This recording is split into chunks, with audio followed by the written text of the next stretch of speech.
A 60-year-old woman worth $4 billion stood in the rain outside a repair shop in rural Montana at 9 o'clock at night, clutching a folder of documents that could destroy everything she had spent her life building.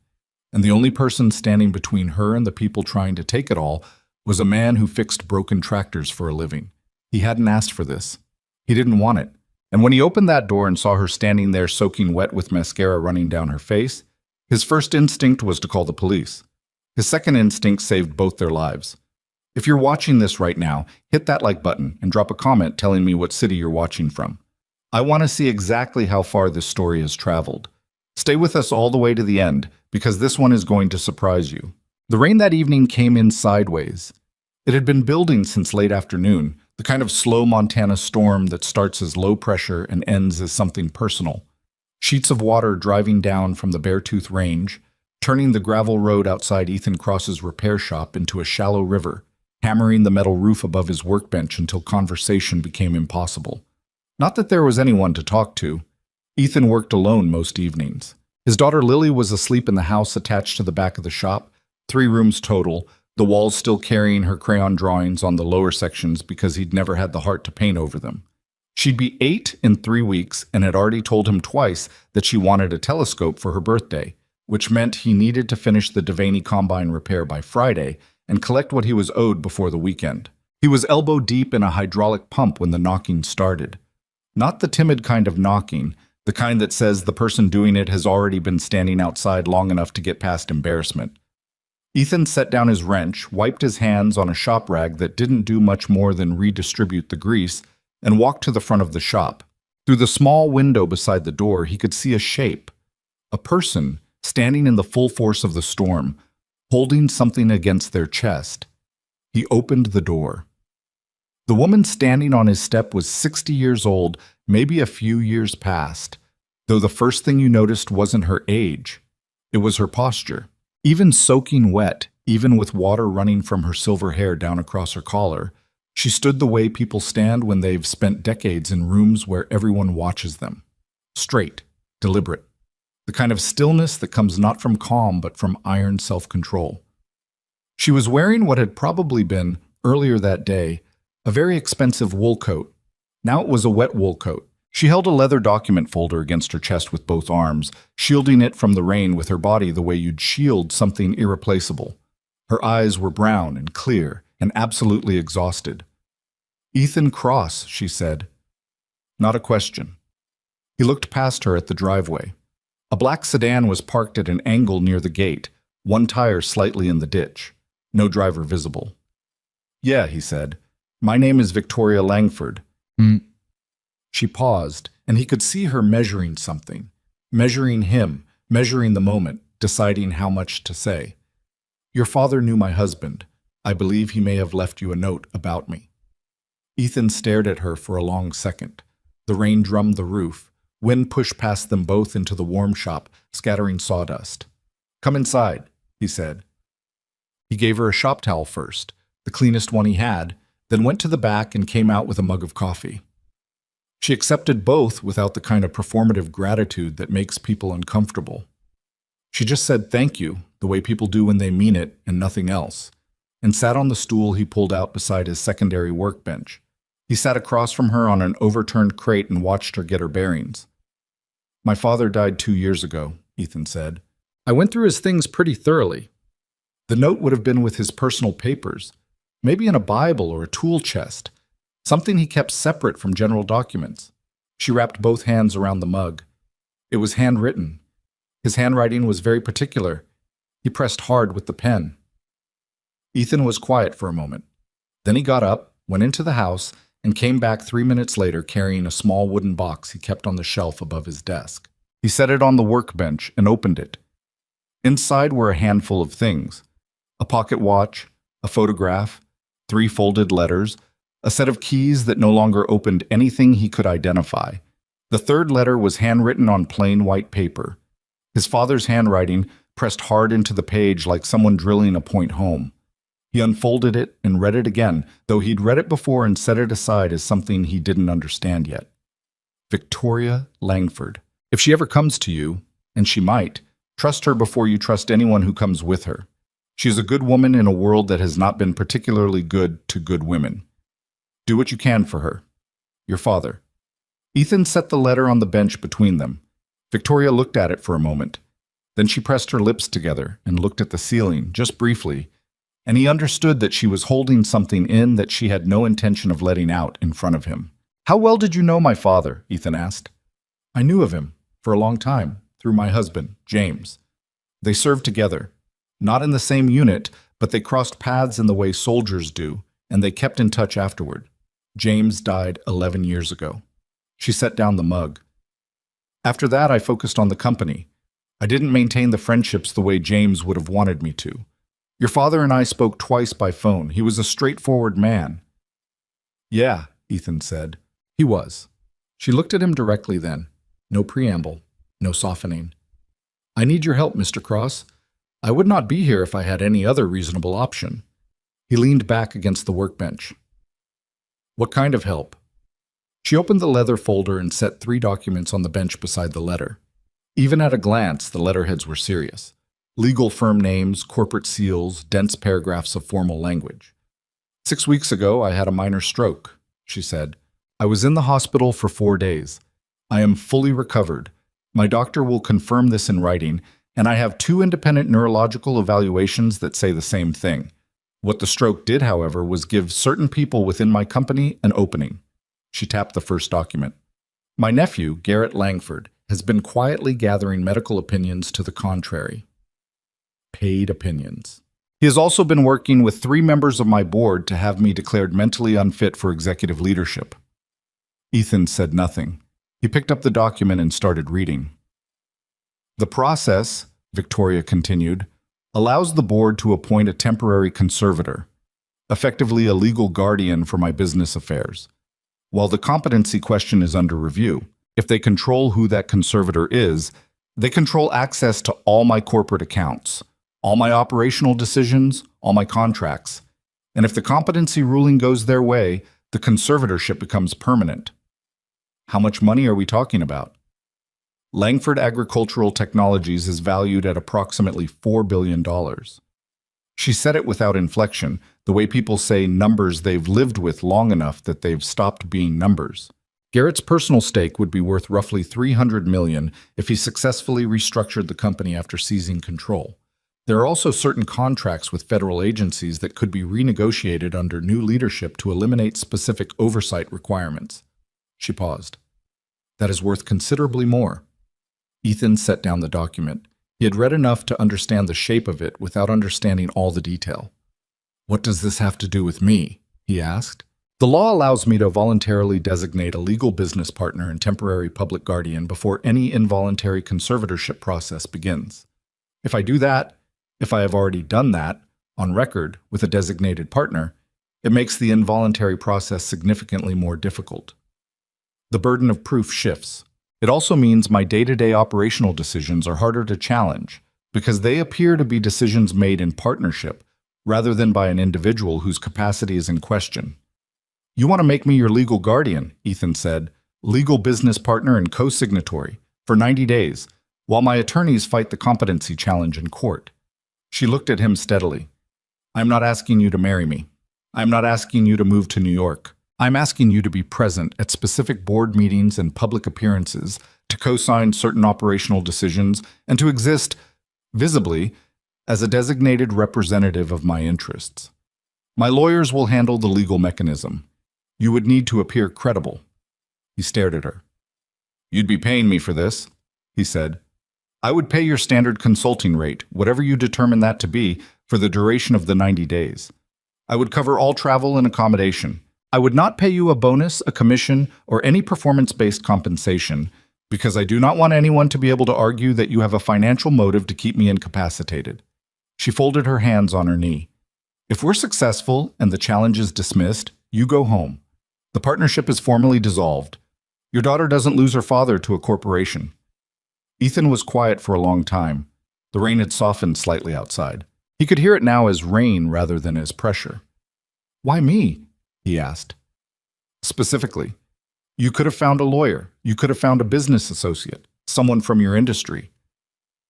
Everyone in my industry has something to gain or lose from this, she said. Every lawyer I could retain is connected to firms that do work for Langford or its competitors. Every business associate I have has chosen a side in the past 6 weeks, whether I know it yet or not. She looked at the letter his father had written. James trusted your father's judgment above almost anyone's. Your father trusted you. That is a chain of trust I cannot build in 3 weeks from scratch with a stranger. I'm also a stranger, Ethan said. You're a specific kind of stranger. She almost smiled, not warmly, but precisely, like someone who has measured the distinction. You have nothing, no stake in the company, no relationship with anyone who might compromise you. You run a repair shop in Montana, and your priority is your daughter. That is not an insult. That is exactly what makes you useful. Ethan rubbed the back of his neck. He looked at the letter again.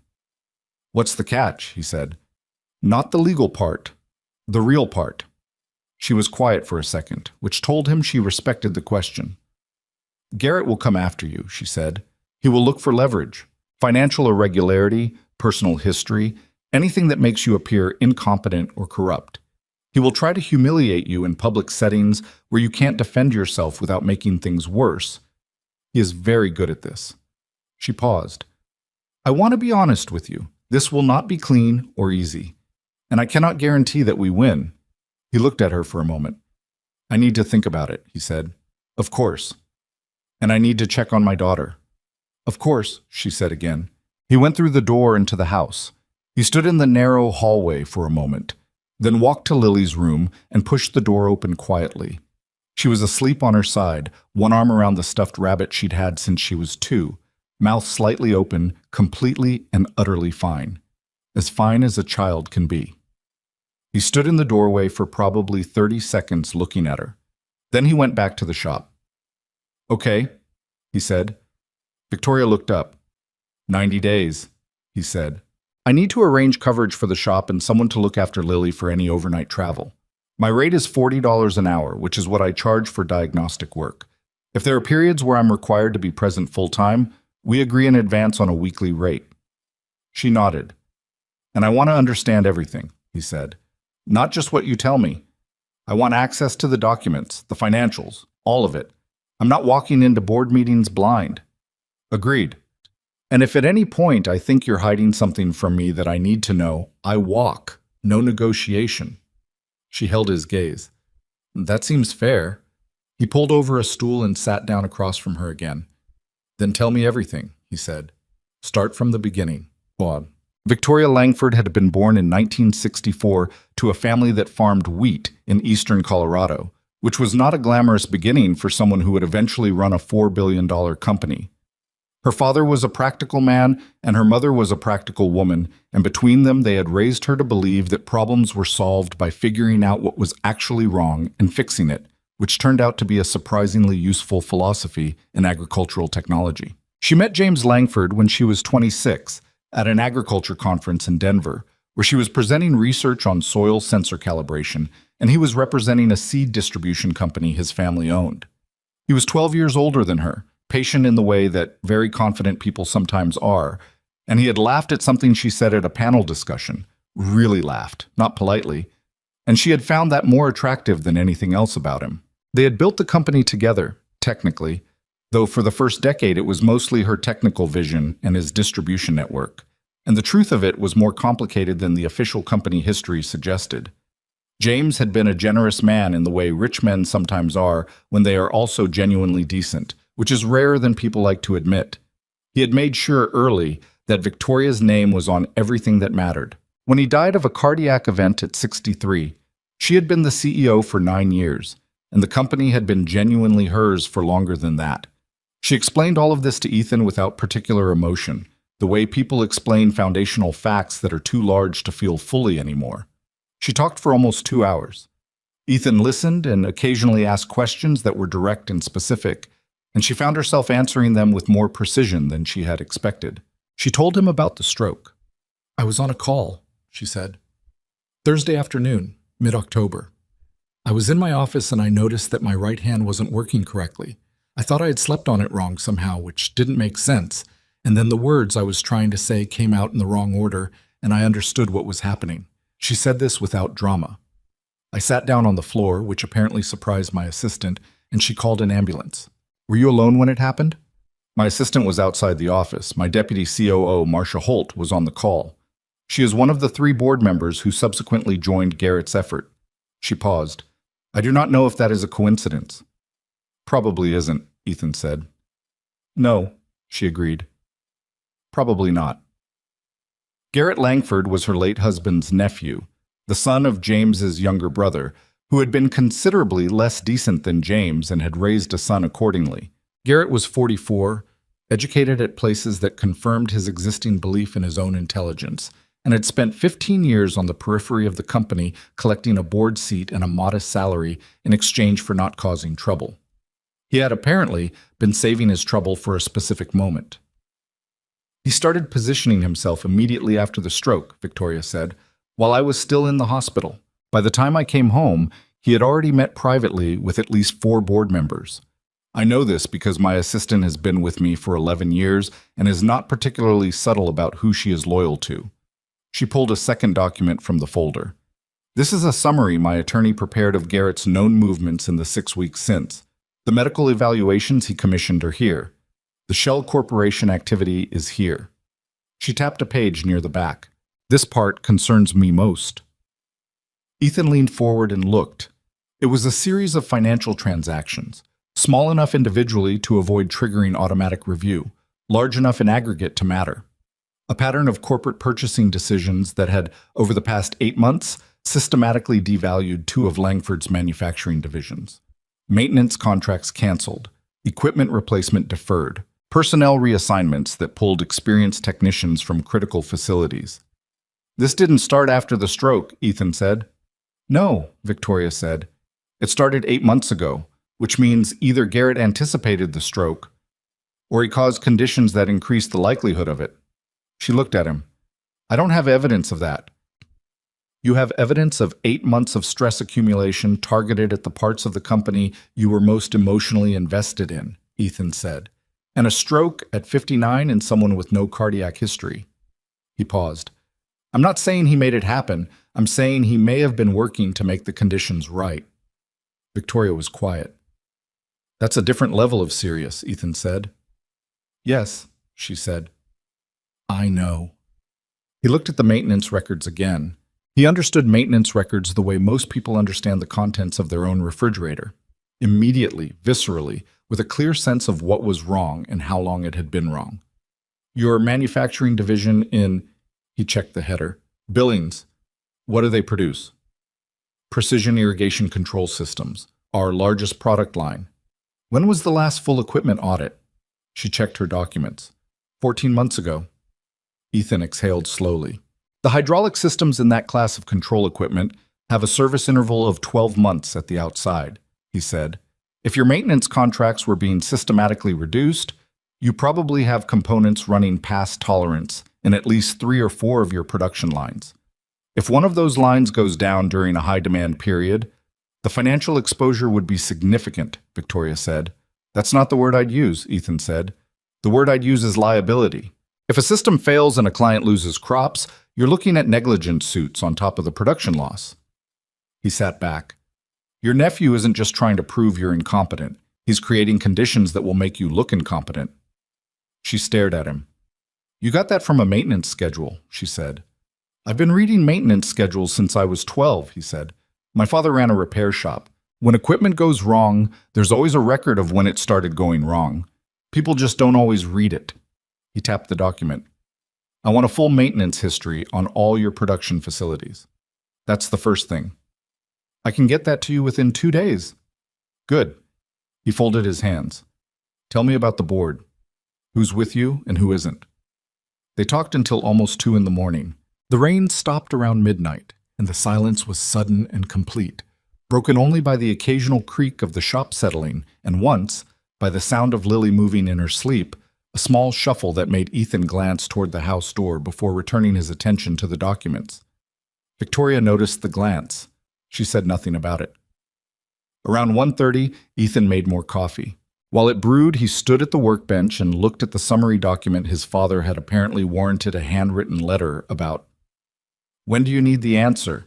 He said, though he had already given it. Yesterday, she said, but I'll accept tonight. I already said yes. I know, I wanted to give you time to change your mind. He turned around. Why would I change my mind? Most people do, she said, when they understand what they've agreed to. He looked at her steadily. My father trusted your husband enough to write a letter about you. That's not nothing. And what's happening to you, he gestured at the documents, is wrong. Someone's trying to steal from you while making you look crazy. And the reason they think they can do it is because they think a 60-year-old woman who just had a health scare can be pushed around. He paused. That makes me angry. She studied him. You're going to be terrible at the press elements, she said. Probably, he agreed.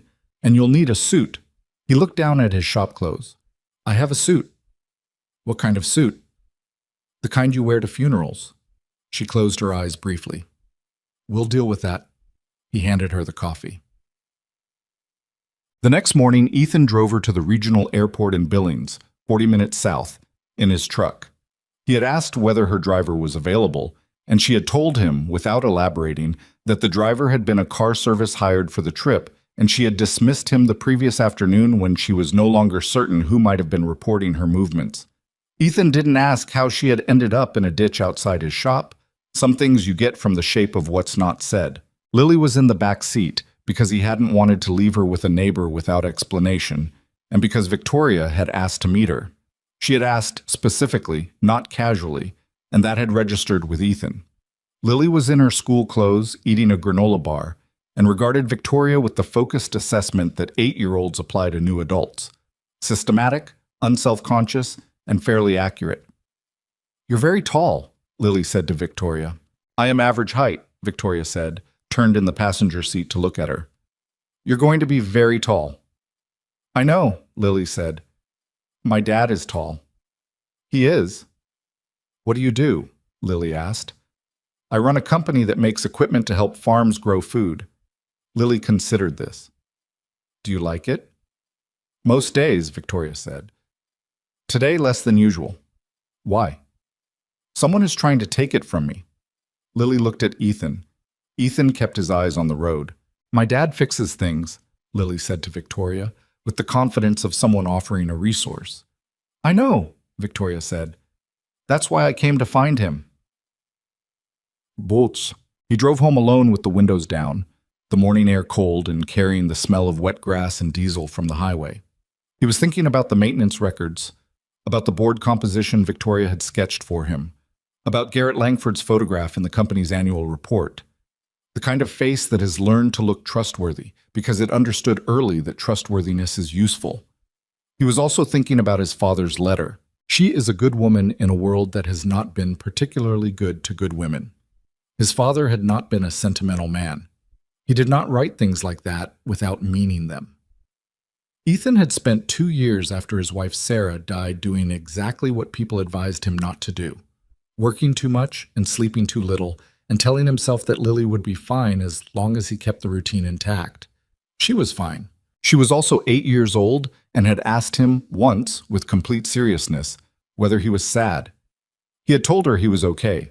She had looked at him the way she'd looked at Victoria, systematic, unself-conscious, and said, "You can be both." He was thinking about that too. When he got back to the shop, he called his neighbor Ray Deschamps, who was 63 and retired and had watched Lily before, and explained that he had some unexpected contract work coming up that might involve travel, and asked if Ray's wife Donna could be on call. Ray said yes without making it complicated, which was one of the things Ethan appreciated about him. Then he sat down at his desk, opened his laptop, and looked up everything publicly available about Langford Agricultural Technologies and the name Garrett Langford. He had said 90 days. He intended to understand exactly what he'd agreed to. What he found, over the next several hours, was a company that looked perfect from the outside. Langford Agricultural Technologies had been built over 4 decades into something that genuinely mattered, not in the abstract way that corporate mission statements pretend, but in the specific and measurable way that equipment for farms in drought-affected regions matters. Their soil monitoring systems were used across 11 western states. Their precision irrigation controls had, According to third-party agricultural studies that Ethan tracked down and actually read, reduced water usage by an average of 31% in the regions where they were deployed. This was real. This was something Victoria Langford had actually built, and it actually helped people. And tucked into the financial reports from the past 8 months, if you knew how to look, was the systematic unwinding of the infrastructure that kept it running. Ethan printed 2 documents and stuck them to the wall beside his workbench with pushpins. The first was a list of maintenance events flagged in Langford's quarterly operational reports, specifically the events that had been listed as deferred or under review. 47 of them, across 6 facilities. The second was a simple timeline. He had built it by cross-referencing the dates of those deferrals with Garrett Langford's board attendance record, which was public information. Every single deferral had occurred within 30 days of a board meeting Garrett attended. He stared at it for a long time. This was not coincidence. This was preparation. His phone buzzed, a number he didn't recognize. "Cross," he answered. "This is Marcus Webb." A man's voice, measured and unhurried.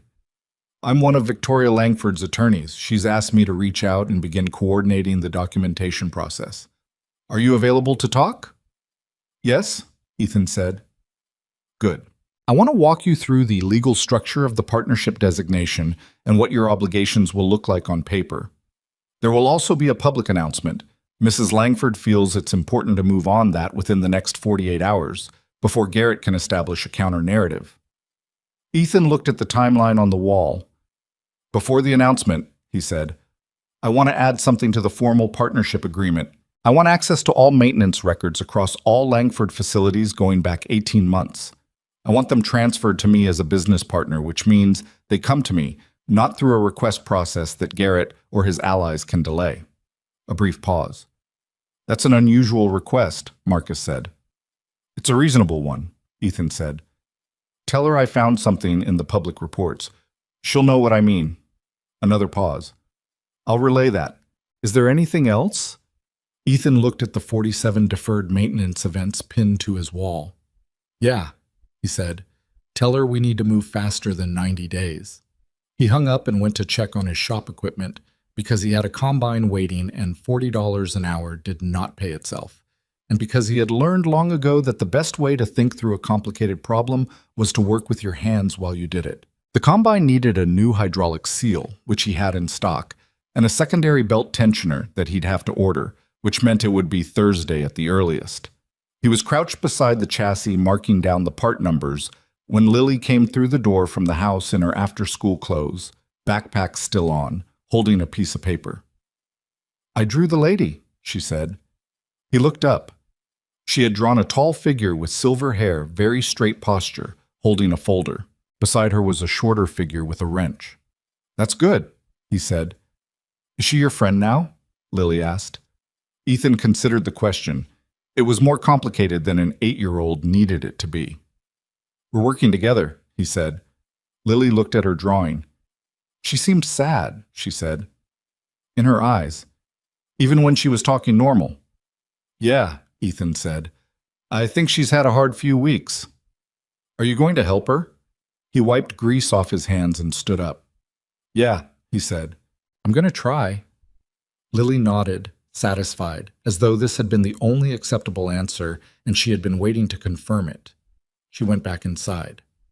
He heard the refrigerator open and close. He stood in his shop for a moment, looking at the work in front of him. The combine, the parts list, the push-pin documents on the wall, the grease on his hands.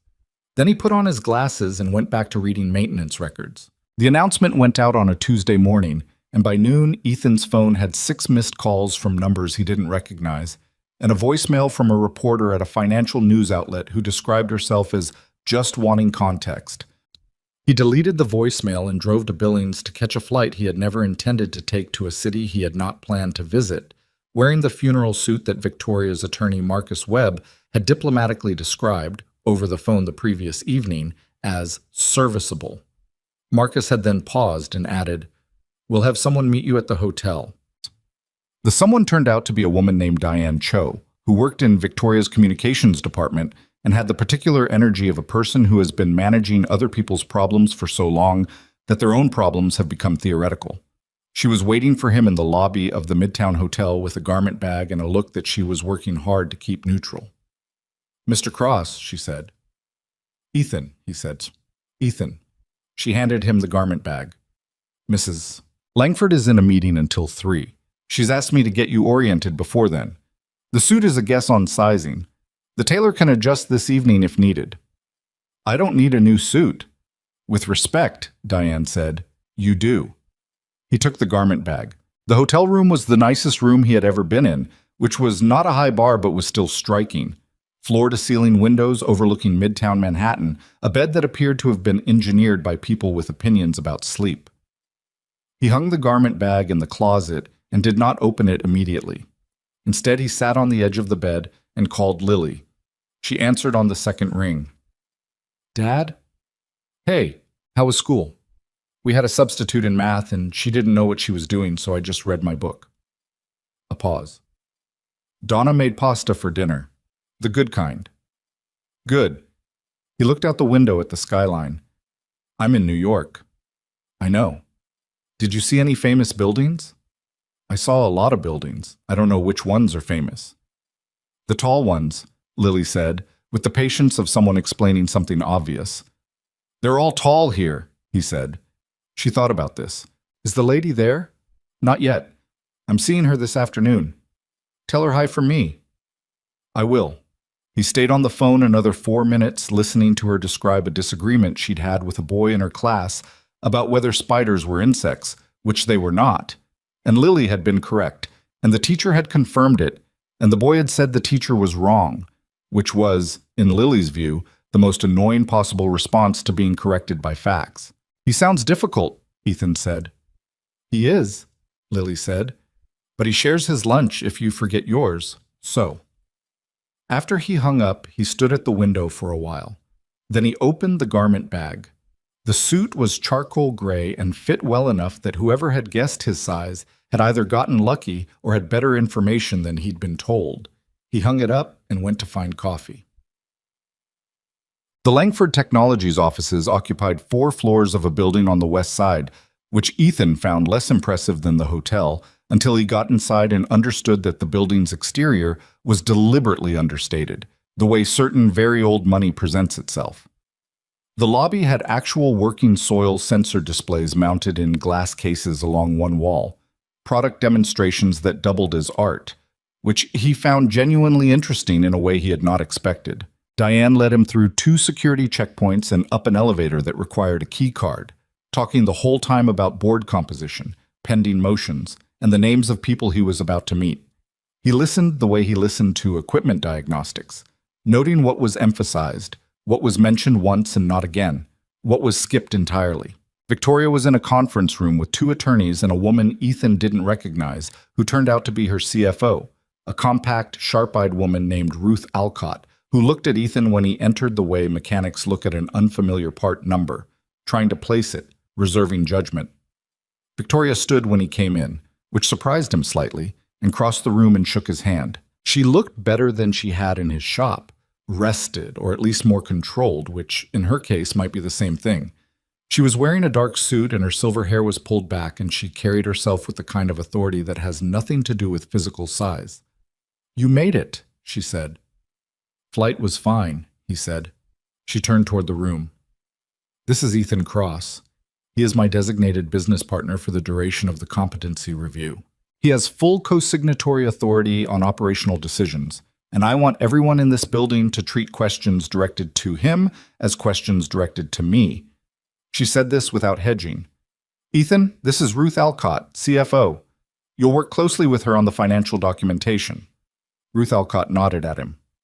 "You're the mechanic," she said. "Equipment repair," he said. "But yes." "Victoria says you found something in our maintenance reports." "I found a pattern," he said. "I'd like access to the complete records before I say more than that." Ruth looked at Victoria. Something passed between them. Not quite skepticism, not quite trust. The beginning of a question. "He'll have access by end of day," Victoria said. "What he needs, Ruth." What he needed took up most of the next 18 hours. The full maintenance archives arrived on a secured drive that Marcus Webb delivered personally at 7 that evening, along with a handshake and the observation that Ethan had made a specific impression on Victoria, which Marcus did not elaborate on and Ethan did not ask him to. He worked through the night at the desk in his hotel room with his reading glasses on and a legal pad beside him, filling with notes. What he had suspected from the public reports was confirmed and then exceeded by the internal records. 47 deferred maintenance events in the public data, 112 in the internal archive, 6 facilities with equipment running past service tolerance, 2 facilities with hydraulic systems that, in Ethan's professional assessment, were somewhere between 3 and 5 months from a significant mechanical failure. The Billings facility was the worst. The irrigation control systems there ran on a hydraulic chassis that Ethan recognized from manufacturer documentation, a Veritech Series 7, a solid and reliable system when properly maintained, a liability when it wasn't. The Series 7 had a known weakness in its secondary pressure regulator that the manufacturer had issued a service advisory about 4 years ago. Langford's maintenance team had flagged it. The flag had been reviewed. The review had been closed without action, under authorization from a director in the operations division who, when Ethan cross-referenced the personnel files Marcus had included, had been hired 18 months ago on a recommendation from Garrett Langford's assistant. He sat back and looked at the ceiling. This was not a disorganized act of neglect. This was structured. Someone had gone into the maintenance authorization system and created just enough plausible delay. Review panels, budget justifications, priority reassessments, to make each individual deferral look like ordinary corporate process. Viewed one at a time, each decision was defensible. Viewed in aggregate, across all 6 facilities, over 8 months, with a timeline that lined up precisely with board meetings Garrett attended, it was a demolition plan. Ethan picked up his phone and called Marcus at 11:30 at night. Marcus answered on the 3rd ring, which told him the attorney had also been working. "The Billings facility," Ethan said. "I need an emergency maintenance crew authorized first thing tomorrow, not company crew. Independent contractors, certified on Veritech Series 7 systems. I'll give you the spec." A pause. "That will require co-signatory authorization." "I know, that's why I'm calling you." Another pause. "Victoria has authorized you to initiate emergency maintenance decisions as a co-signatory. I just want to confirm you understand you're exercising that authority." "I understand," Ethan said. "The secondary pressure regulator on the Series 7 in Billings is running hot. If it goes, it takes the production line with it. Best case, 2 weeks of downtime. Worst case, a rupture that damages the adjacent systems and gives Garrett exactly the catastrophic operational failure he needs to walk into a board meeting and say she's lost control of the company." A long pause. "I'll make the call tonight," Marcus said. "Good." Ethan looked at his legal pad. "There are 5 other facilities with issues. Billings is critical. The others I want to address in order of risk. I'll have a priority list for you by 7 a.m. He hung up and went back to his notes. The press found him the next morning outside the building. He had not been prepared for this in any meaningful way.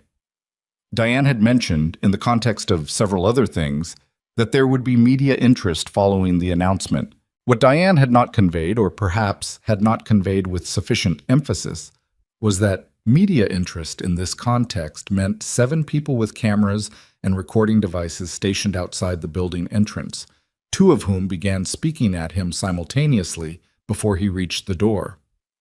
"Mr. Cross, can you explain what qualifies you to serve as Mrs. Langford's business partner? Are you being compensated beyond your stated consulting rate? How long have you known Victoria Langford?" He stopped walking, not because he wanted to engage with them, but because one of them had physically moved to a position between him and the door, which struck him as aggressive enough to require addressing. "I'm going in the building," he said, to the one in his way specifically. "Mr. Cross, sources within the company suggest you have no corporate experience. How do you respond to concerns that Mrs. Langford may have made this decision while impaired?" He looked at the reporter directly. She was young, late 20s, with a recorder extended toward him and the focused neutrality that journalism school apparently taught as professionalism. "I respond to that," he said, "by noting that she negotiated a detailed legal agreement with 3 attorneys present after which she correctly identified a deficiency in her own operational reporting that her executive team had missed. He paused. But I'd also point out that what you just suggested, that a woman who has run a $4 billion company for 2 decades might make impaired decisions, is exactly the narrative that people with a financial motive to take her company are trying to establish. So you might want to consider whose sources are talking to you and why. He went inside. Diane was waiting in the lobby with an expression that was doing several things at once. "That's going to be on the news," she said. "Probably," he said. "Do you want to know if that's good or bad?" He considered it. "Not especially," he said, and walked toward the elevator. The first board meeting he attended was 3 days after his arrival, in a room on the executive floor that had the particular atmosphere of a space designed to communicate power to people who were already powerful. Long table, high windows, everything in dark wood and brushed steel, the kind of room where bad decisions get made with confidence. There were 11 board members present. Of those, Victoria had described 4 as firmly on her side, 3 as firmly with Garrett, and 4 as undecided or situationally motivated. Ethan had memorized their names and faces from the materials Marcus had prepared, and he watched them as they filed in the way he watched equipment, looking for irregularities, signs of stress, the small tells that indicate something is running past its design parameters. Garrett Langford arrived last. He was a well-built man in his mid-40s with the groomed assurance of someone who has spent years preparing for a specific moment and has finally reached it. He wore his suit the way certain men wear suits, as though it was always on, as though there was no version of him underneath it. He came in talking to the board member beside him, laughing at something, and when he registered Ethan sitting at the table beside Victoria, the laugh completed itself and then settled into something else, something controlled. He sat down across the table and looked at Ethan, the way you look at an argument you already know how to win. "Mr. Cross," he said, "welcome to New York. I hope the city isn't too overwhelming." "It's fine," Ethan said, "noisier than I prefer." "Montana man," Garrett said, to the table generally, with a specific kind of lightness. "I respect that. Salt of the earth." He opened his folder. "Though I'll admit I'm still trying to understand the nature of the business relationship here. $4 billion company, and Victoria's co-signatory is a..." He glanced at a paper in front of him, though Ethan was fairly sure he already knew what it said. "Equipment repair specialist from Billings County." "Cascade County," Ethan said. Garrett looked up. "The shop is in Cascade County," Ethan said, "not Billings County. If you're going to use it as a rhetorical point, you should at least get the county right." A brief silence. One of the undecided board members, a woman named Carol Reyes, pressed her lips together in a way that might have been suppressed amusement. Garrett smiled. "Fair enough," he said. "Cascade County." He leaned back. "My point stands, and I say this with respect for the room and everyone in it, that the co-signatory authority Victoria has extended here raises serious questions about her judgment at a time when her judgment is already under examination."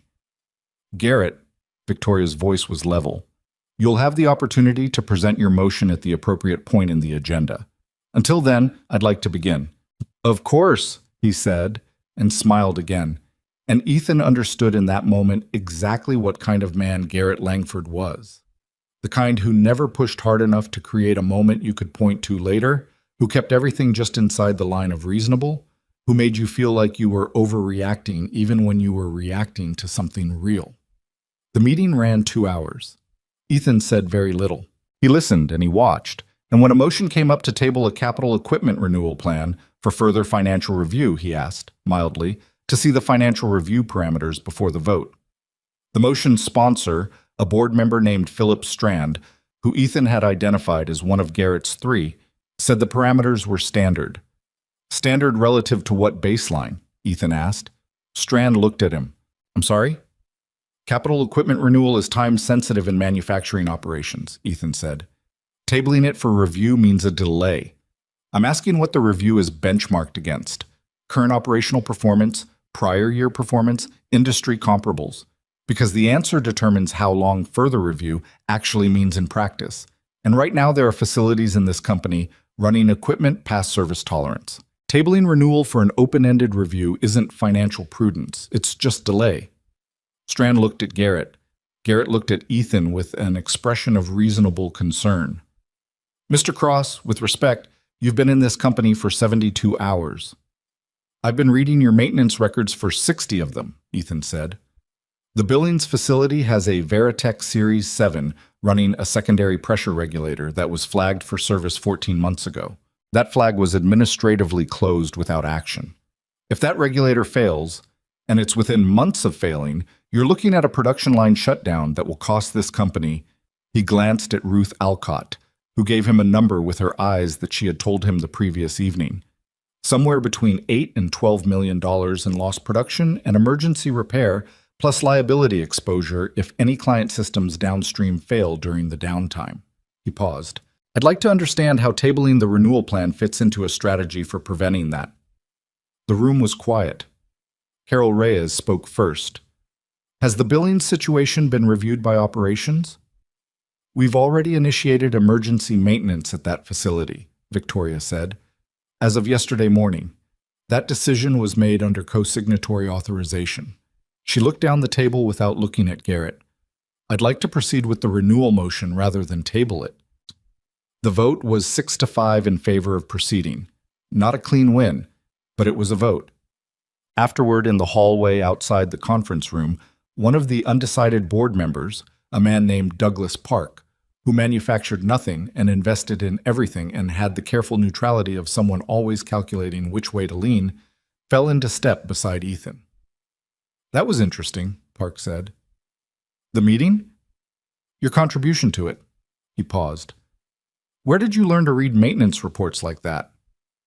My father ran a repair shop, Ethan said. I grew up reading them. Park walked with him toward the elevator. Garrett is going to push harder now. You've made yourself a target. I was already a target, Ethan said. He started making calls about me before the announcement went public. My attorney found 3 inquiry requests in my county's business registry the same morning the news broke. Park looked at him sidelong. You have an attorney? Victoria's team, Ethan said, but Marcus is thorough. Park was quiet for a moment. Then he said, the renewal motion. The numbers you quoted on Billings, those were accurate? I have documentation if you want to see it. I might, Park said, and stepped into the elevator, and the doors closed. Garrett's first real move came 4 days later. It was not subtle, exactly, but it was designed to look like it wasn't coming from him. A piece ran in a financial newsletter that was too small to sue and large enough to be cited by larger outlets. The headline was something about questions surrounding the background of Victoria Langford's new business partner.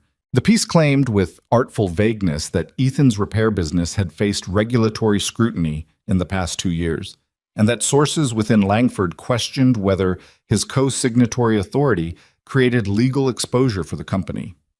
The regulatory scrutiny was a noise complaint that a commercial neighbor had filed 18 months ago and that had been closed without action in 6 weeks. Ethan had forgotten about it until Marcus called. It's a nothing complaint, Marcus said. Closed case. But the newsletter is being passed around internally. Who's passing it around? The distribution pattern suggests it started in Garrett's office, went to Philip Strand, and from there to 3 other board members. A pause. He's trying to create doubt. Not facts, just noise. Enough to make the undecideds hesitant. Ethan was in the hotel room. He had his legal pad in front of him, and he had been working on the priority maintenance list, which had grown more detailed as Ruth Alcott began quietly sending him operational data she had apparently been waiting for an excuse to surface. What do I need to do? He asked. Nothing, ideally, Marcus said. This is the kind of thing that's better ignored than answered. What does Victoria think? A pause. She thinks the same. She's concerned about you personally, the exposure this creates for you. He set down his pen. Tell her I'm fine. She may want to hear that from you. Then I'll tell her. He called Victoria that evening, which was the first time he had called her directly, rather than through Marcus or Diane. She answered quickly. The newsletter piece, he said. Yes, she said. It's not going to bother me, he said. I want you to know that. She was quiet for a moment. Garrett is going to escalate. This is the beginning. I know. There's something else. She hesitated in a way that he had already understood was not her natural state. Victoria Langford did not hesitate easily. When she did, the thing she was hesitating about was serious. He's hired an investigator.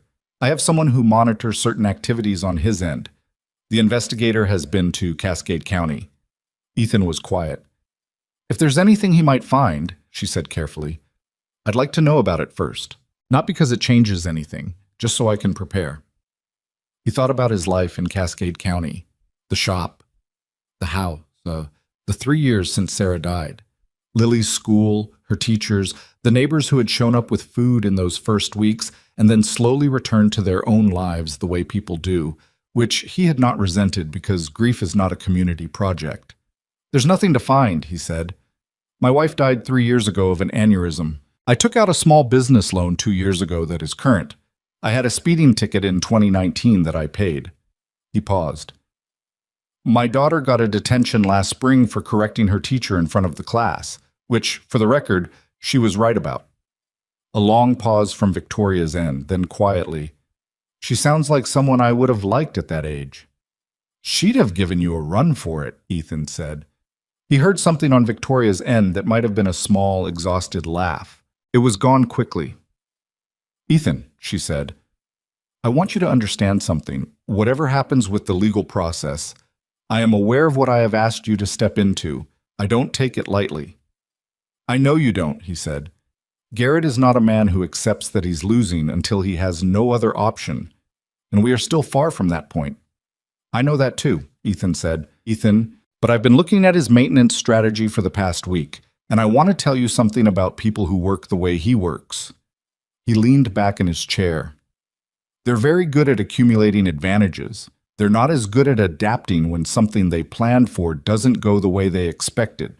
He paused. He planned for someone who could be embarrassed, someone who cared about the newsletter piece, about the cameras outside the building, about what Douglas Park thinks of him. He looked out the window at the city, which was dark now and glittering and completely indifferent to him. That's not a problem I have. Another long pause. No, Victoria said. I don't suppose it is. Chatsi. The second board meeting was not a formal session, but a working committee convened to review what Garrett's team had taken to calling the Operational Irregularity Report, a document they had prepared and circulated to board members 3 days prior, which Ethan had obtained through Ruth Alcott and read twice. It was a competent piece of misdirection. It took the same maintenance deferrals that Ethan had identified as Garrett's sabotage and reframed them as evidence of management failure under Victoria's leadership. The language was careful. Systemic review gaps, resource allocation concerns, leadership focus questions. Nothing accusatory, nothing that could be clearly refuted as a lie, just a frame placed around a true set of facts designed to lead the reader to a false conclusion. Ethan had spent the previous evening preparing a counter-document with Ruth Alcott's help. Ruth had turned out to be an ally in the most practical sense, not through loyalty to Victoria exactly, though that was real, but through a professional offense at having her company's financial data used as a prop in someone else's scheme. She was a precise woman, and she had a precise woman's fury at imprecision used as a weapon. The counter-document laid out the authorization trail for each maintenance deferral. Not the surface authorization, the actual chain, who approved the review closure, who recommended the reviewer, when the recommender was hired and who had been on the hiring committee. Garrett's fingerprints were not on anything directly. They were never going to be. But the pattern was there, and the pattern was specific enough that when Ethan walked through it at the committee meeting with the documents projected on the room screen, 3 of the 4 undecided board members asked questions that suggested they were following him. Philip Strand interrupted twice to call the presentation speculative. Ethan agreed both times that the causal chain was inferential. He also, both times, noted that the documents were factual, and the timeline was factual, and the personnel connections were factual, and that the committee could draw whatever conclusion they thought the facts supported. After the meeting, Carol Reyes caught him in the hallway. The hiring committee for that operations director, she said. Garrett was on it. As an advisory member, Ethan said, not a voting member. That distinction is probably going to matter to someone. She looked at him for a long moment. You're not what I expected, she said. He didn't ask what she'd expected. He had a reasonable idea. Mrs. Reyes, he said, I have a repair shop in Montana. I fix equipment for farmers. What I'm good at is figuring out what's actually wrong with a system when the symptoms don't obviously point to the cause. He paused. What's wrong with this company right now isn't Victoria's health. It's someone with access to your internal authorization systems who has been using that access for 8 months to create conditions for a specific outcome. That's what the documents show. I think you can see it. She looked at him for another moment. I'll be reviewing the hiring records independently, she said, and walked away. He stood in the hallway for a moment. Down the corridor through the glass wall of a smaller conference room, he could see Garrett talking on his phone, relaxed, unhurried, the posture of someone who is behind on a project but confident in the deadline. He glanced toward Ethan and held his gaze for exactly 1 second before looking away. Ethan understood what that second was. It was an assessment. Garrett was recalibrating. He went back to work. That night he called Lily, and she told him that she had started a new book about astronomy and that there was a type of star called a magnetar that had a magnetic field strong enough to strip information from atoms, which she described as pretty intense. He agreed that it was pretty intense. She asked if he was eating properly, and he told her he was, which was partially true. She told him Donna had taught her to make scrambled eggs, and he told her he was proud of her. After they hung up, he sat on the edge of the hotel bed for a while, not thinking about the board or the documents or Garrett's phone call. Just sitting. He missed his shop. He missed the particular silence of a rural night and the smell of the machine oil and the satisfying specific weight of a problem you could solve with your hands. He also thought briefly, and without quite meaning to, about Victoria's face in the board meeting. Still and composed while Garrett's team presented their framing document, the way a person looks when they are controlling something that wants to break loose. He had recognized it because he had worn that face himself at Sarah's funeral, when people kept saying things they meant kindly and none of it was landing anywhere useful. She was fighting for something she had spent her whole life building. He picked up the maintenance priority list and went back to work. Carol Reyes submitted her independent review of the hiring records on a Friday afternoon, which was either coincidence or timing, and the document landed in Marcus Webb's inbox at 4:57, 3 minutes before the close of business, which was definitely not coincidence.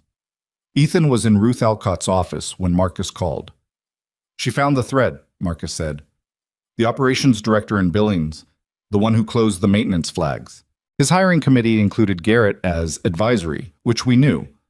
What Reyes found independently is that 2 of the 3 voting members of that committee had, within the prior 18 months, received board discretionary bonuses authorized by Garrett in his capacity as compensation committee chair.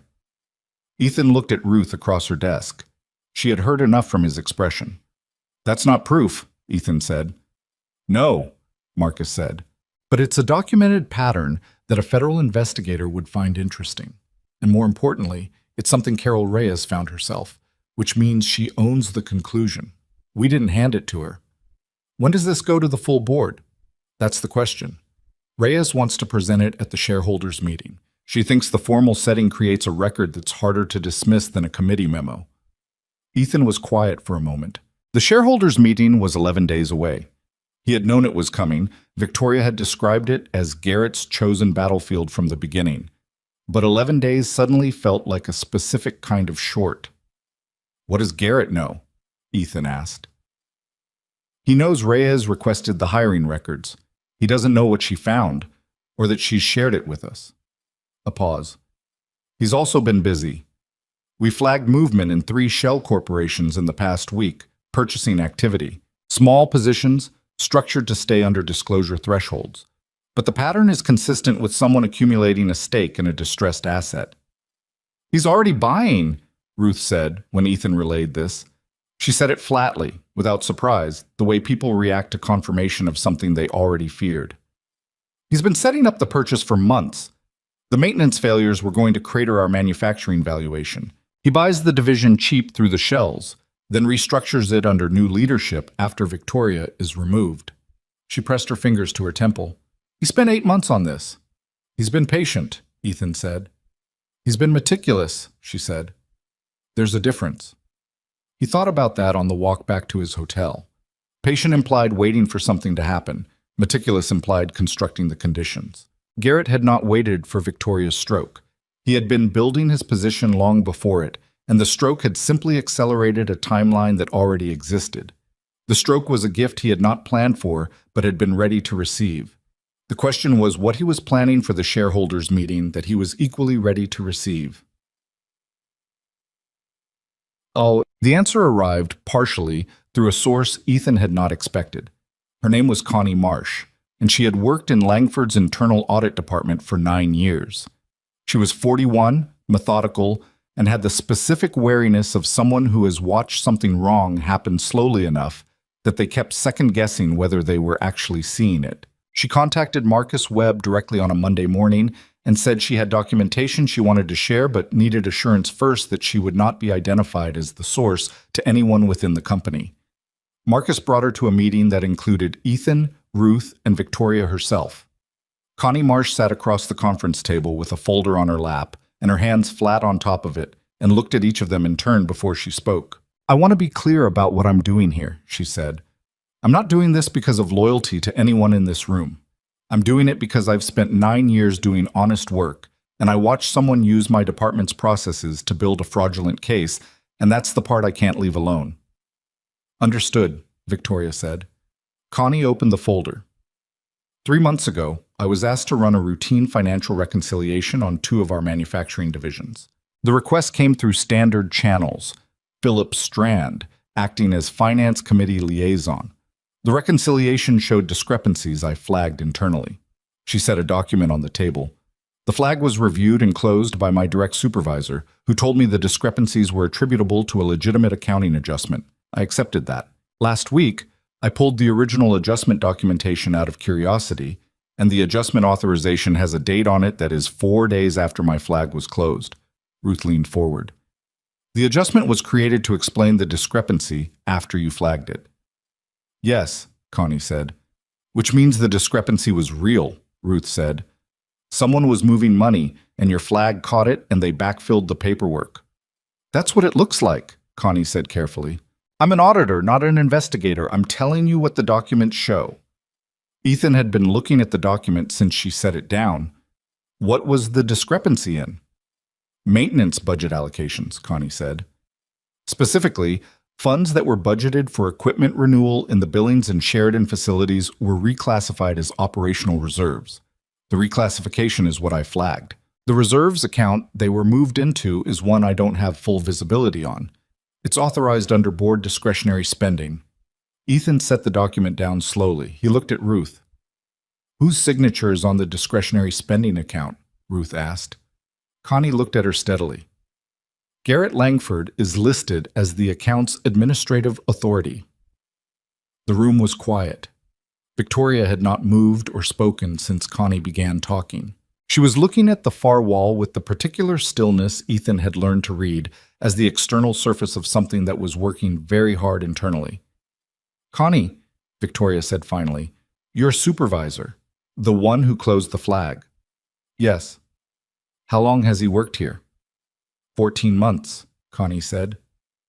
Victoria nodded once, slowly, and said nothing else. Marcus spent the next 3 days with a forensic accounting firm that he retained under attorney-client privilege, which meant the work product was protected, and Garrett could not compel its disclosure through the board. Ethan spent those same 3 days working through implications with Ruth and building what he had started thinking of as the evidence map, a physical document, hand-drawn on a large sheet of drafting paper that Ruth's assistant had found in a supply closet that laid out every confirmed connection between Garrett's actions and the results those actions had produced. It was not a legal document. It was a comprehension tool, a way of making the structure visible so that the people who needed to understand it quickly in a high-pressure setting could do so. Ethan had learned to build these in the shop for complex diagnostic problems. When a machine has multiple interacting failures, a schematic drawn by hand with the actual failure points marked communicates faster than any verbal explanation. The principle translated. The evidence map had 4 columns: action, authorization trail, financial effect, and timeline position. By the end of the 3rd day, it covered most of the drafting paper and told a story that was unambiguous in its shape, even if every individual element was technically deniable. Victoria saw it for the first time on a Wednesday evening when she came to the conference room Ruth had converted into their working space. She stood in front of it for a long time without speaking. "He's been running this for 13 months, she said finally. "At minimum," Ethan said. "The earliest documented action we can tie to the pattern is 13 months. There may be earlier groundwork we haven't identified." She reached out and touched the paper, not quite resting her fingers on it. "I knew he resented the company," she said. "James gave him a board seat out of family obligation, and Garrett always treated it as an entitlement that should have come with more. But this—" She stopped. "I didn't think he had the patience for this." "He's not patient," Ethan said. "He's greedy in a specific way. He wanted to be certain before he moved." She looked at him. "Impatient people grab early and get caught," Ethan said. Garrett needed a trigger event that would look like external cause, something that wasn't his doing. The stroke was that trigger, but he needed to be positioned to take advantage of it the moment it happened, which is why the 13 months of preparation. He didn't know when the opportunity would come, like he just needed to be ready. Victoria turned back to the map. "And the shareholders' meeting is his chosen moment to formalize it." "Yes," Ethan said, "because a full board vote at a formal shareholders' meeting creates a legal record. If he gets the votes to proceed with the competency removal, it becomes significantly harder to reverse even if we later prove the evidence was fabricated. The legal process takes on its own momentum." She was quiet. Outside the conference room, the building was largely empty. It was past 7 in the evening, and the floor had cleared out over the past hour. The city's light came through the windows in the particular gray-gold way it does in the late fall, when the sun sets early and the office towers hold the color for a while after. "What do we do?" she asked. It was the first time she had asked that question without already having an answer she was testing against his. The first time it was a genuine question. Ethan had been thinking about this since Connie Marsh walked in with her folder. "We don't wait for him to present his case and then rebut it," he said. "That's the losing version. If he presents the competency evidence first, even if we disprove it, the frame is his. We're defending." He turned to the map. "We need to bring the financial fraud to the meeting affirmatively, not as a counter-argument, as a separate matter that the board has an obligation to refer to federal investigators, regardless of what happens with the competency question. If we raise the fraud allegation at the shareholders' meeting, it becomes part of the formal record," Ethan said, "and it reframes the entire day. He comes in planning to remove you from the company. He leaves as the subject of a board referral to federal investigators. Those are very different situations to defend from." Victoria looked at the map for a long moment. "We need more than the audit discrepancy. We need the Shell Corporation positions. Marcus's forensic team is working on it." "How long?" He checked his phone. "Marcus said by Friday. The meeting is Tuesday." She turned to face him directly. In the late light, she looked tired. Not the deep exhaustion of her first night in his shop, but the specific tiredness of someone who has been fighting on 2 levels simultaneously, the public level and the private level, and is running low on the reserve that keeps those 2 things separate. "Ethan," she said, "if this doesn't work, let's work on it working," he said. She looked at him for a moment, then she nodded and pulled up a chair and sat down in front of the evidence map, and they worked until almost midnight. The forensic accounting report arrived Friday morning at 7:42. Ethan was on his second coffee when Marcus called, and he could tell from the first 2 words, "We have it," that the news was what they needed rather than what they feared. The Shell Corporation activity was documented. 3 entities registered in Delaware, 2 in Nevada, structured specifically to stay below SEC disclosure thresholds individually while accumulating a combined position that would have required disclosure if held by a single entity. The purchases had begun 8 months ago, concurrent with the first wave of maintenance deferrals, and had accelerated in the 2 weeks following Victoria's stroke. The total accumulated position represented a 23% stake in Langford's 2 most devalued manufacturing divisions, purchased at prices that reflected the artificially suppressed valuations created by the maintenance failures those same divisions had suffered.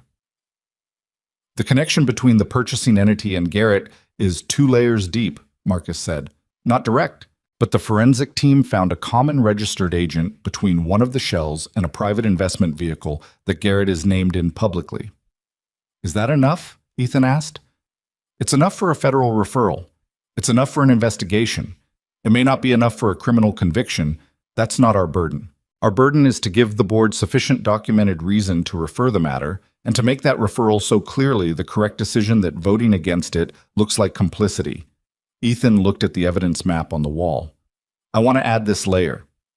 I'll have the documents to you by noon. He called Ruth. He called Victoria. He spent the afternoon with both of them and with Victoria's attorney team, building the presentation structure for Tuesday. Not a rebuttal. An affirmative case. A disciplined, documented, sequenced presentation of evidence that told a story clearly enough that an intelligent person could follow it in real time, under pressure, in a room that Garrett controlled. That evening, Ethan called Lily. "You sound tired," she said immediately. "I am a little," he said. "Are things going okay?" He considered the question.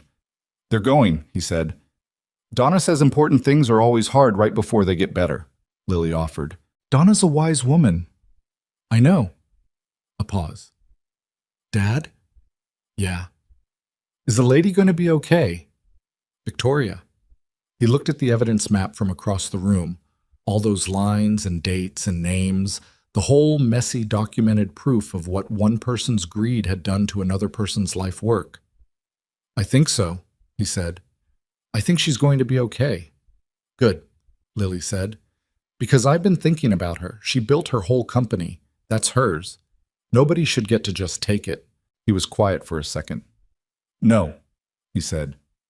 "They shouldn't." The shareholders' meeting was held in a formal event space on the 4th floor of the building, a room large enough to accommodate not just the board, but the major institutional shareholders who held significant stakes and had been formally notified of the agenda items under securities law. Approximately 60 people in the room, plus legal representation for multiple parties, plus 3 financial journalists who had been granted press credentials and sat in a cordoned section along the left wall. Ethan had been in difficult rooms before.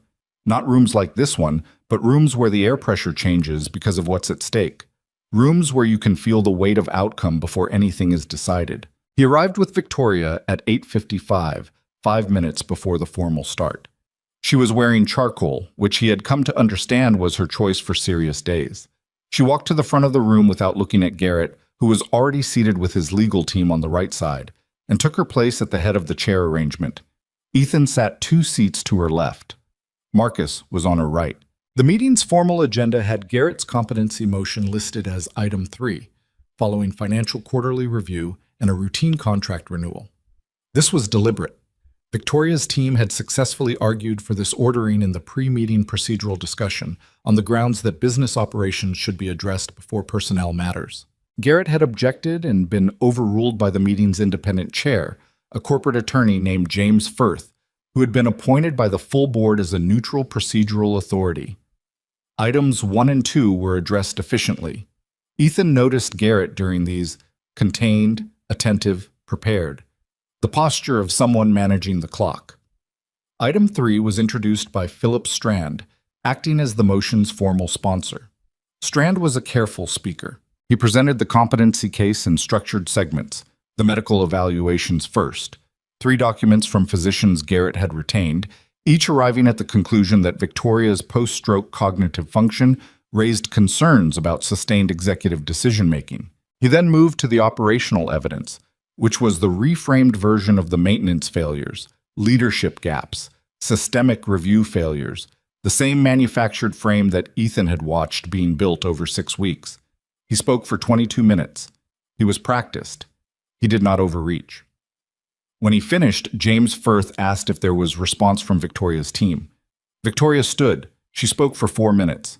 Not about the medical evaluations and not about the maintenance record characterization. She spoke about the company, what it had been built to do, what it had actually done, the specific and measurable outcomes of 4 decades of work that were in the public record and could be examined by anyone in the room who chose to.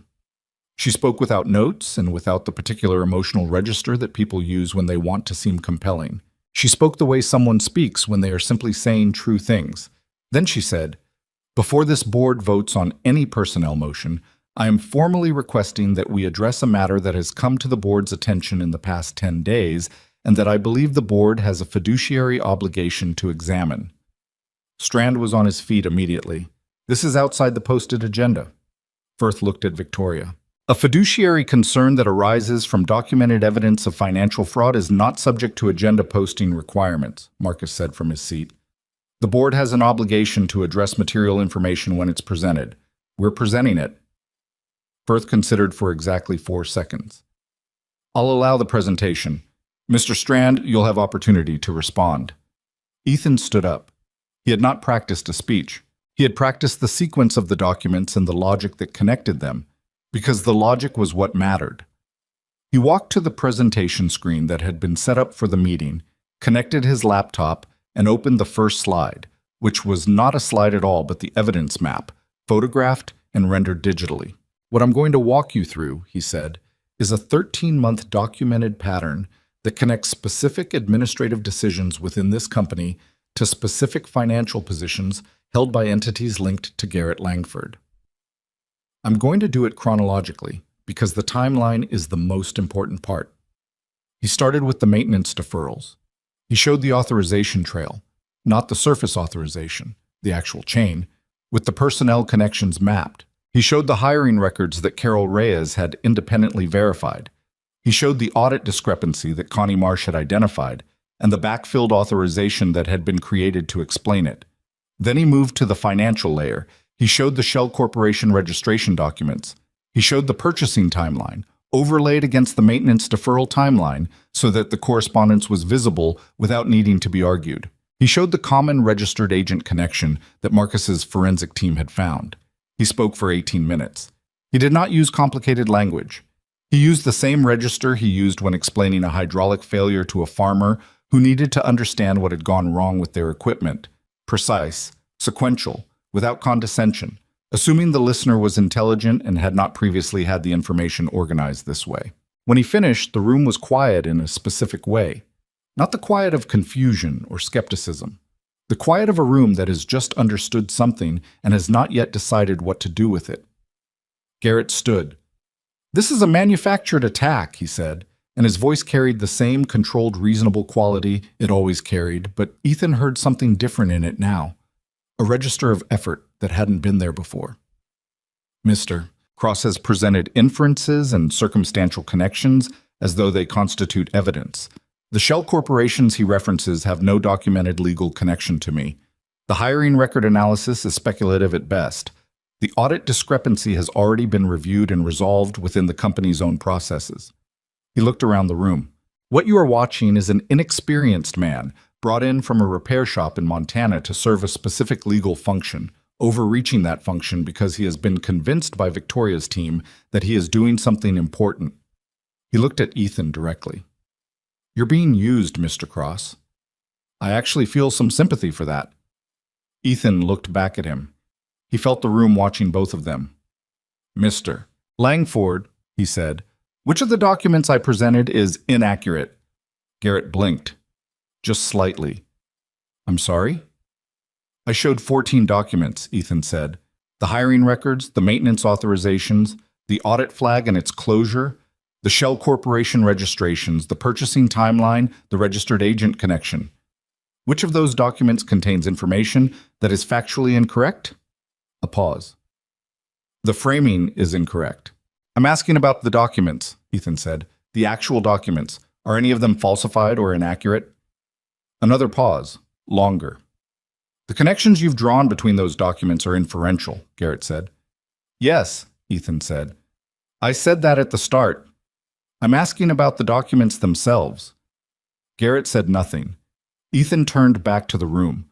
"I'm not a lawyer and I'm not a federal investigator. I'm not asking this board to convict anyone of anything. I'm asking this board to look at 14 documents that are factually accurate, that together describe a pattern that a federal investigator would find significant, and to make the referral that your fiduciary obligations require." He sat down. James Firth looked at the room. "I'm going to call a 30-minute recess." During the recess, Ethan stood near the window at the side of the room and drank water and did not talk to anyone. He watched Garrett's team in a cluster near the far wall, animated, low-voiced, gesturing. He watched the institutional shareholders in their own cluster, 2 of them on phones. He watched Douglas Park talking quietly to Carol Reyes. Marcus came and stood beside him. "You did well," Marcus said. "Did it work?" "I don't know yet." Marcus watched the room. "Park is the swing. If he goes for the referral, 2 others follow him. If he doesn't, he goes for the referral," Ethan said. Marcus looked at him. "How do you know?" "He asked me about the documents twice," Ethan said. "Both times he asked whether the facts were accurate. He wasn't asking me to convince him of the conclusion. He was checking the foundation." He watched Park across the room. "People who are going to vote no don't check the foundation. They just look for an exit." Marcus was quiet for a moment. "You've been doing this for 6 weeks," he said, in a tone that wasn't quite admiration and wasn't quite discomfort. "Where did you develop this?" Ethan thought about it. "My father used to say that most problems aren't mysterious, they're just unread." He set down his water. "Documents, machines, people. If you actually look at them long enough, they tell you what's wrong." Victoria appeared at his elbow. She had been speaking with her medical team's representative, who had prepared a rebuttal to the competency evaluations that had not yet been needed. "How are you?" she asked him quietly. "Fine," he said. "How are you?" She looked out at the room. "Terrified," she said, which he suspected was the most direct answer she had given anyone about her internal state in several weeks. "And I want you to know, whatever happens in the next hour, what you built in there—" She stopped, started again. "James would have liked you very much." He didn't know exactly what to say to that, so he said nothing, which seemed to be acceptable. The recess ended. The room reassembled. Firth called the session back to order and asked whether the board wished to address the fiduciary referral question before proceeding to the competency motion. Douglas Park raised his hand. "I move that we table the competency motion pending a formal referral of the financial documentation presented today to the relevant federal oversight authority," he said. "I'd like that motion voted on first." Carol Reyes seconded it before he'd finished the sentence. Garrett was on his feet. "This is procedurally irregular." "The motion is in order," Firth said. "We'll vote." The vote was 7-4. The referral motion passed. What happened in the next 15 minutes was not quite chaos, but it was the organized version of chaos. Legal teams converging, phones coming out, Strand leaning urgently toward Garrett. Garrett's expression going through several transitions that he did not fully succeed in controlling. Ethan watched it from across the room with the same attention he gave to a machine that was revealing the location of its actual failure. The competency motion was formally tabled. "It could be reintroduced," Marcus explained quietly, but the procedural and reputational landscape had just shifted significantly. A board that had just voted to refer financial fraud allegations to federal investigators was not a board that was going to simultaneously vote to remove the CEO on competency grounds. The two positions were incompatible in the way that certain mechanical failures are incompatible. You cannot have both conditions true at once. Victoria remained in her seat through all of it. She did not allow herself any visible expression of relief, which Ethan respected. Because the day was not over and the problems were not solved, and the legal process ahead of them was long and complicated, and the outcome of a federal investigation is never certain. But when the meeting was formally adjourned and the room began its complicated dispersal, she turned to him and said, quietly enough that only he could hear it, "My husband used to say that the right person shows up when you finally stop trying to solve the wrong problem." She paused. "I never entirely believed him." Ethan said nothing. "I'm starting to," she said. He looked across the emptying room at Garrett, who was leaving with his attorney, and who did not look back. The work was not done. He knew that. The forensic investigation would take months. The legal challenge would be contested at every step. The shell corporations would be unwound slowly through processes he would not be present for. There were 6 facilities still running equipment that needed attention, and a manufacturing division whose valuation had been deliberately suppressed and would need to be rebuilt. But the trap Garrett had spent 13 months constructing had just closed on the wrong person. Ethan picked up his laptop and his copy of the evidence map and walked out of the room. The federal investigators arrived on a Thursday. Not dramatically. There were no marked vehicles, no visible badges in the lobby, nothing that would photograph well for a financial news outlet.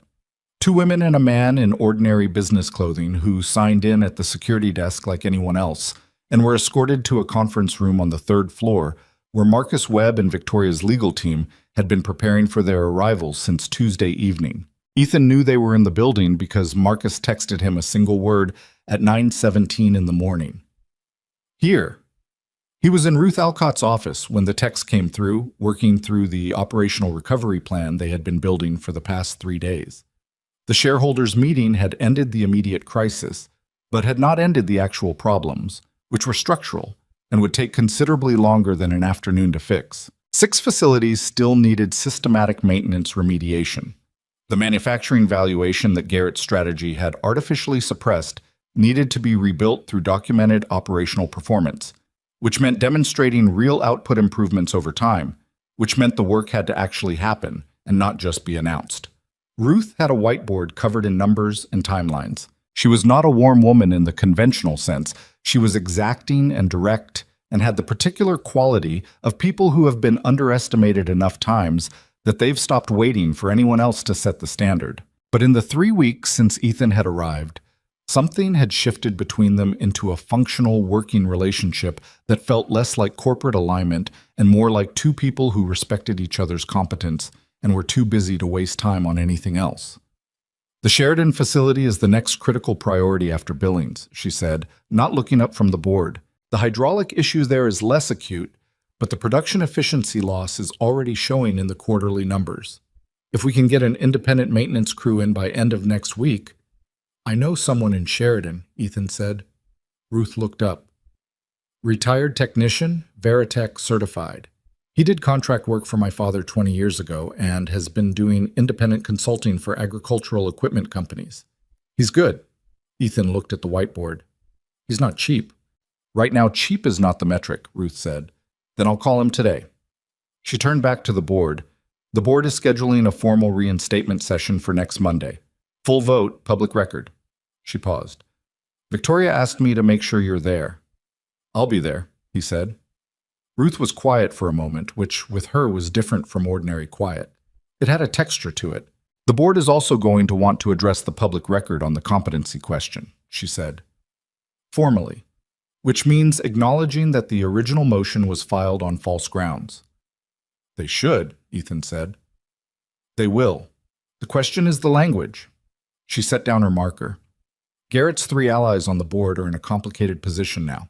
2 of them will cooperate with investigators because the alternative is worse. One of them, Strand, is still looking for a version of events in which his role was peripheral. She looked at Ethan directly. I want you to know that none of this happened the way it should have. The board let this get as far as it did because they were either complicit or because they found it easier to wait and see which way it went. That's not how governance is supposed to work. I know, he said. I'm not defending it. She stopped, which was also unlike her. I'm saying that what you did in that meeting mattered, not because of the legal outcome, because you made it impossible for the people in that room to pretend they hadn't seen what they were looking at. She picked up her marker again. That's harder than it sounds in a room full of people whose careers depend on strategic ambiguity. He didn't say anything for a moment. Ruth was already looking back at the board. What time is the Sheridan contact available? She asked. The formal reinstatement session on Monday was shorter than Ethan had expected, though not simple. The vote to restore Victoria as chief executive officer, with full authority and without conditions, was unanimous. Not 9-2 or 10-1. Unanimous, which meant the 3 board members who had supported Garrett's motion had each, in the 5 days since the shareholders' meeting, reached their own individual calculation about which side of history they intended to occupy.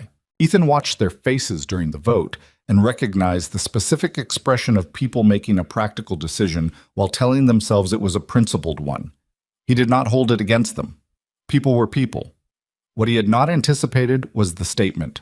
The board chair, a woman named Harriet Voss, who had been largely silent throughout the preceding weeks in a way that now revealed itself as deliberate rather than passive, read a prepared statement into the formal record of the meeting. It was 11 sentences long, and its language was precise in the particular way that institutional language is precise when lawyers have been involved in every word. The statement acknowledged that the competency motion had been filed on the basis of documentation that was now under federal investigation for potential fabrication. It acknowledged that the board's failure to identify and address the pattern of operational sabotage prior to the shareholders' meeting represented a governance failure that the board took responsibility for. It noted that the unanimous vote to restore Victoria Langford as CEO reflected the board's unambiguous confidence in her leadership capacity and judgment. Victoria sat at the head of the table and listened to it read aloud without any expression that Ethan could identify specifically. When it was done, she said, "Thank you," in the same tone she might use to acknowledge that a door had been held for her, and moved on to the next item on the agenda. He understood that. The statement was right and necessary and would matter in the legal record, and it changed absolutely nothing about the 5 weeks she had spent having her competence publicly questioned while her company was being dismantled around her. Acknowledgement and repair are different categories. After the meeting, in the corridor outside, Douglas Park fell into step beside Ethan in the way he had done after that first board meeting. 6 weeks and what felt like a different era ago. "You're going back to Montana," Park said. It wasn't a question. "End of the week," Ethan said. "The 90-day agreement runs another 5 weeks technically, but the legal situation is in Marcus's hands now. I'm not needed here for what comes next." Victoria doesn't see it that way. Ethan glanced at him. Park walked with his hands in his pockets, looking at the middle distance. "She hasn't said as much to me directly, but I've known Victoria for 12 years, and I know what it looks like when she's recalibrating around a new variable." He paused. "You're the variable." Ethan said nothing. "For what it's worth," Park said, "I voted for the referral motion because the documents warranted it, not because of loyalty to Victoria or antagonism toward Garrett." He looked at Ethan sidelong. "But the thing that made the documents matter was the way you presented them. You made it impossible to look away. That's a skill, and it's not a skill most people in that room have, including people who have been in corporate boardrooms for 30 years. He paused again. "I don't know what you plan to do with the next phase of your life, but I'd encourage you to think broadly about it." He turned off toward his own destination and left Ethan in the corridor with that. The employees found out on a Wednesday. Not through a formal announcement, through the way information moves inside large organizations, which is faster and less linear than management ever accounts for. By Wednesday morning, most of the building knew that the federal investigators were there because of Garrett, and they knew that the maintenance sabotage had been documented, and they knew that the person who had built the evidence map and presented it at the shareholders' meeting was Victoria's partner from Montana, who ran a repair shop and had arrived 3 weeks ago in a funeral suit. Ethan became aware of this gradually and somewhat uncomfortably. People in hallways who nodded at him differently than they had the previous week. An email from the facilities manager at the Billings plant thanking him by name for the emergency maintenance authorization. A woman from the engineering floor who knocked on Ruth's open office door while Ethan was inside and said, with the slightly over-formal delivery of someone who had prepared what they were going to say, "I just wanted to say thank you. My team has been watching those Billings maintenance flags get closed for 8 months, and nobody would listen, and now somebody did." He told her he was glad it helped. She nodded and left. Ruth watched this exchange from behind her desk with an expression that was either amusement or something adjacent to it. "You're going to be a story they tell here for a while," she said. I don't need that," he said. "I know you don't," she said. "That's part of why it's happening." He called Lily that evening, and she asked him if he was famous now, and he said no, and she said her friend Mia had found something online about him and the company, and she'd shown it to her class, and he exhaled slowly and said that was fine and tried not to think about it too hard. "Are you coming home soon?" Lily asked. "End of the week," he said. A pause. "Good," she said. "Donna's great, but she puts too much pepper in everything." He laughed, which was the first time he'd laughed in several days, and it felt like a muscle that had been held at tension finally releasing. "Tell Donna I said thank you," he said. "I will. She likes you. She thinks you're responsible." Lily delivered this as though it were a moderately interesting fact rather than a compliment. She said most men your age aren't. "Donna's a complicated woman." "She really is," Lily said seriously. "Yes." Victoria called him to her office on Thursday afternoon. It was the first time he had been in her actual office rather than a conference room, and it told him things about her in the way that personal spaces do. It was not ostentatious. The desk was large and practical.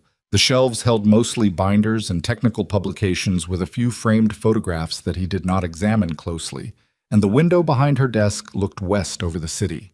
On the credenza behind her chair was a scale model of one of Langford's early soil sensor arrays, the kind that would have been manufactured in the mid-90s, outdated technology, kept not as decoration but as something else.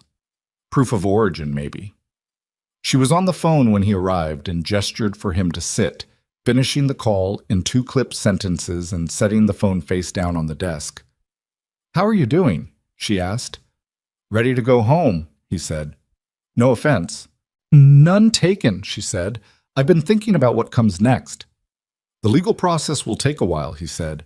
"Marcus seems capable." "I mean for you," she said. He waited. "The partnership agreement runs 5 more weeks. You've indicated you want to return to Montana, and I understand that, and I'm not arguing with it. But I want to propose something before you go." She opened a folder on her desk and set a document in front of him. He looked at it without picking it up. "Your father," she said, "spent years developing engineering concepts for agricultural equipment that were ahead of what any manufacturer was willing to implement at the time. I know this because James followed his work and mentioned it to me on more than one occasion. Your father filed 3 patents between 1998 and 2006 that were never commercially developed." Ethan went still. "Those patents have expired," Victoria said, "but the underlying engineering concepts haven't, and the manufacturing capability to implement them now, with modern materials and production methods, is significantly better than what existed when your father was working on them." She tapped the document in front of him. "I want to establish a new division within Langford specifically focused on translating those concepts into production-ready technology. Soil monitoring integration, precision water management at the field level, small-scale hydraulic control for independent farming operations. The space where large agricultural tech companies have historically underinvested because the margins are smaller and the customer base is harder to serve at scale." He looked at her. "I want to transfer majority ownership of that division to you," she said. "Operational control, equity stake, your name on the door if you want it. Langford provides manufacturing infrastructure and distribution. You provide the engineering direction and the vision." She paused. "It is not a gift. It is a business arrangement. If the division succeeds, you earn from it. If it fails, you lose the time you invested. I'm not padding the terms to make it comfortable." He picked up the document and started reading. She let him read without filling the silence, which he appreciated. The terms were clean. 60% ownership to Ethan, 40% to Langford, operational independence within the division's product scope. Marcus had clearly been involved. The language was precise, and the protections were mutual. A 5-year runway with defined performance benchmarks that were demanding but not arbitrary. "You talked to Marcus about this before talking to me," he said. "I wanted the document to be worth your time to read," she said. "When did you start thinking about this?" She considered the question. "When I watched you read Connie Marsh's audit document," she said. "You looked at a financial discrepancy and immediately asked what it was a symptom of. You went to the underlying system." She paused. "That's what my husband used to do. He could look at a broken process and find the design error, not just the surface failure. It's rarer than people think." He set the document down. "My father's engineering work," he said. "I know some of it, not all of it. I have copies of the patent filings.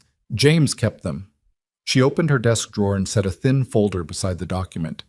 "I've had them for years. I didn't know what to do with them after James died. Now I think I do." Ethan looked at the folder. He did not open it yet. He was thinking about his father, a man who had spent his life fixing other people's equipment in a shop in rural Montana and who had written ideas in notebooks that Ethan had read as a child without fully understanding and had partially understood as an adult and had set aside because there was always something more immediate to do. The notebooks were in a box in his house, on the shelf above his desk, beside the wooden box that had held the letter with Victoria's name in it. "I need to think about it," he said. "I know," she said. "This is a bigger change than 90 days. "Yes," she said. "It is." He looked up at her. "Why does it matter to you, specifically? Not the company rationale. I can read that. Why does it matter to you personally that this is me?" She was quiet for a long moment, long enough that he thought she might not answer. "My husband believed that the right kind of work finds the right kind of person eventually," she said.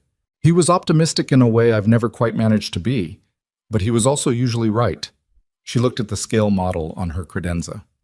I've been running this company alone for 11 years. I've built it and protected it and fought for it, and I don't regret any of that. But what happened in the past 5 weeks? She stopped. I had forgotten what it felt like to have someone in the room who was on my side because they believed it was right. Not because of compensation or positioning or what they stood to gain.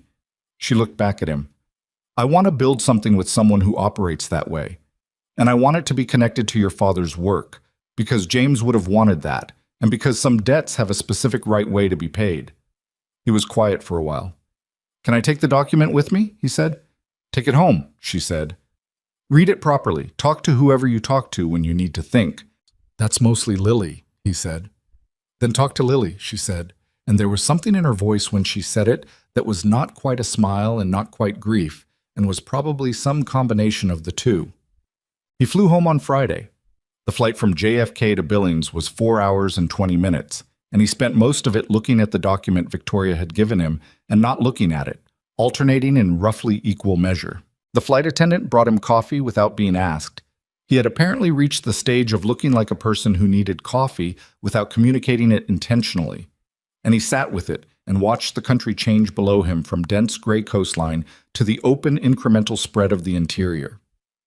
He had spent 6 weeks in a world that operated at a scale and velocity he had understood intellectually but had not previously inhabited. Boardrooms and legal strategies and financial forensics and press questions and the specific exhausting vigilance of being the outsider in every room while also being the person everyone in the room was watching. He had managed it. He was not sure he had been graceful about it, but he had managed it, and the work had been real work, and the outcome had mattered. He was also very ready to be home. Ray Deschamps was waiting in the arrivals area, which Ethan had not expected. Donna wanted me to come, Ray said, by way of explanation, as though Donna's wanting something was a sufficient account of any action Ray might take. He took Ethan's bag and they walked out to the truck. How's Lily? Ethan asked. Good. Corrected Donna about the boiling point of water at altitude last night. Donna looked it up and Lily was right. Ray paused. Donna did not entirely enjoy that experience. No, Ethan said. She wouldn't. They drove north through the evening dark. Ray didn't ask about New York or the company or what Ethan had been doing for 6 weeks, which was exactly right. He talked about the weather and the Henderson's fence line dispute and the fact that the gas station in town had finally replaced the pump that had been broken since August, none of which required anything from Ethan except occasional agreement. By the time they reached Cascade County, Ethan had his window down despite the cold, breathing the particular air of the high plains in November, dry and clean, and carrying the faint mineral smell of frost on bare ground. It was an unremarkable smell in the specific way that home smells are unremarkable when you're in them and acute when you've been away. Lily was awake when he got there, technically in bed but visibly not asleep. And when she heard the truck, she appeared in the hallway in her pajamas with the rabbit under one arm, and he crouched down and she walked into the hug with the complete certainty of someone who had never once doubted it would be available. You smell like airplane, she said into his shoulder. I've been on an airplane, he said. I know. She didn't let go immediately. I'm glad you're home. Me too, he said. He put her to bed properly and stood in the doorway for the same 30 seconds he always stood there. And then he went to his desk and sat down and looked at the wooden box on the shelf. He took out his father's letter and read it again. Then he put it back. He reached up to the shelf above it and brought down the cardboard box that held his father's notebooks. 4 of them, spiral-bound, the covers worn at the corners. His father's handwriting, the same handwriting that had pressed hard into the page when he wrote Victoria's name, filling the pages with calculations and diagrams and margin notes that argued with themselves in a way that Ethan had always found comforting. His father had not been a man who arrived at conclusions cleanly. He had been a man who worked through problems until the problem gave up. Ethan opened the first notebook to a page he remembered from years ago. A diagram of a soil moisture sensor array with a handwritten note in the margin. Integration problem. Existing hardware can't talk to existing software, need a bridge protocol, or the data's useless. He looked at it for a long time. Then he picked up his phone and called Marcus Webb. It's late, Marcus said. which was his version of hello. I know, Ethan said. I have questions about the document. I assumed you would, Marcus said, and Ethan could hear him moving, settling somewhere, ready to work. Go ahead. He asked 7 questions. Marcus answered 6 of them immediately and said he would follow up on the 7th in the morning. The answers were what Ethan had needed them to be, not in the sense that they were favorable, but in the sense that they were honest and the terms were what they appeared to be. Marcus, he said at the end of the call, the division, if I take it. The engineering direction is mine. That's in the document, but I want to confirm you're rid of it. Your engineering direction, your hiring decisions within the division, your product development timeline, Marcus said. Langford provides manufacturing capacity and distribution infrastructure. They do not direct the product scope. And the connection to my father's patent history, that's documented as the foundation of the division's initial R&D focus? Yes. Victoria was specific about that. It's in the recitals. A pause. Can I ask you something? Go ahead. Are you going to take it? Ethan looked at the notebook in his hands, the diagram, the margin note about the bridge protocol, his father arguing with the problem on a page 30 years ago. I don't know yet, he said. I'm still thinking. Fair enough, Marcus said. Get some sleep. He hung up and sat at his desk for a while longer. The shop was quiet around him, not the hotel quiet of a city, which was never actually quiet, but the specific rural quiet that has texture to it, the absence of sound that is itself a sound if you've grown up in it. He put the notebooks back on the shelf. He was not going to solve this tonight. He was tired in the way you get tired when you've been holding something tightly for a long time and have finally set it down, and the muscles that were gripping are the last to understand that they can stop. He went to bed. In the morning, he went out to the shop before Lily woke up and stood in the middle of it, looking at the equipment around him, the workbench, the tool racks, the combine he still needed to finish, the space that had been his father's before it was his. The push-pinned documents were still on the wall, the Langford maintenance records he'd put there 6 weeks ago. He took them down and set them in a folder. He made coffee and stood at the window and watched the light come up over the eastern hills, the kind of cold, clear November light that makes the distance look closer than it is. Then he went inside and woke Lily up for school. She came to breakfast in her uniform with her hair unbrushed, and sat down with her astronomy book and ate her cereal while reading, and he sat across from her with his coffee and watched her without saying anything, and she looked up after a few minutes and said, "What?" "Nothing," he said. She looked at him with the systematic, unself-conscious assessment she always used when she thought he was not telling her the complete truth. It was, he had often thought, one of the most accurate instruments he had ever encountered. "You're thinking about something," she said. "I'm always thinking about something." "Something specific." She closed the book. "What is it?" He set down his coffee. He looked at his daughter, 8 years old, 1 week from her birthday, thoroughly herself in a way that very few people manage at any age, and decided that she was old enough for the question, even if the answer was going to take longer than a school morning. "Victoria offered me something," he said, "a chance to build something new, based on your grandfather's work." He paused. "It would mean changes, some travel, some things being different than they have been." Oh, Lily looked at him steadily. "What kind of thing?"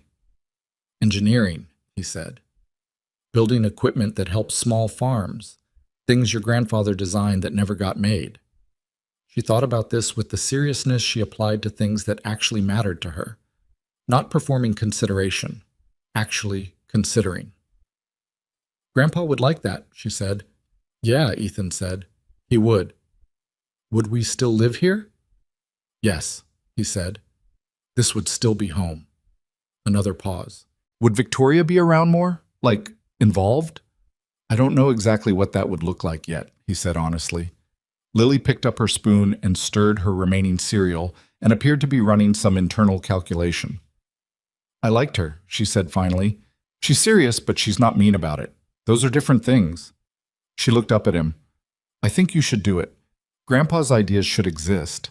He looked at her. "Also," she added, "I think she needs someone." She said this with the matter-of-fact quality of a child stating an observable fact. "She's been alone for a long time. You can tell." He did not have a response to that, so he just said, Eat your cereal. She ate her cereal. He drove her to school and came back and stood in the shop and picked up the phone and called Victoria. She answered on the second ring. I have conditions, he said. A pause. Tell me. The engineering direction is mine. I know it's in the document, but I want to say it aloud. Yours, she said. If I hire people, they work for the division, not for Langford Corporate. I don't want them navigating two chains of authority. Agreed. And I want the first product to be based on my father's 1998 patent, the soil moisture integration system. It's the one that's most immediately applicable and the one he spent the most time on. A pause that was different from the others. Not hesitation, but something else, something quieter. James would have chosen the same one, she said. Then we agree, he said. A silence. Ethan, she said. Thank you. Don't thank me yet, he said. We haven't built anything. No, she said, but we're going to. He looked around his shop, the tools, the workbench, the morning light coming through the side window at the angle it always came, familiar and specific and his. The combine still waiting, the part on order, the ordinary work of an ordinary day in a place that had always been enough, and that he was not leaving exactly, just expanding beyond. He thought about his father's notebooks on the shelf inside, the diagram with the margin note. Integration problem. Need a bridge protocol. He had found the bridge. He picked up his wrench and went back to the combine because the Devaney family needed their equipment and he had a job to finish, and some things do not wait for larger decisions to resolve themselves before demanding attention. That was fine. He had always worked better with his hands anyway. The federal investigation into Garrett Langford took 11 months. Ethan knew this not because he was involved in it. He wasn't, beyond providing his documented evidence to Marcus Webb and answering 3 follow-up questions from investigators in a call that lasted 40 minutes. But because Marcus sent him periodic updates in the form of brief emails that read like weather reports. Movement on the Shell Corporation filings. Strand has agreed to cooperate. The registered agent connection has been confirmed through a secondary source. Each email arrived and Ethan read it and filed it and went back to work, because the legal process was Marcus's domain and the engineering work was his, and keeping those two things in their correct categories was part of how he stayed functional.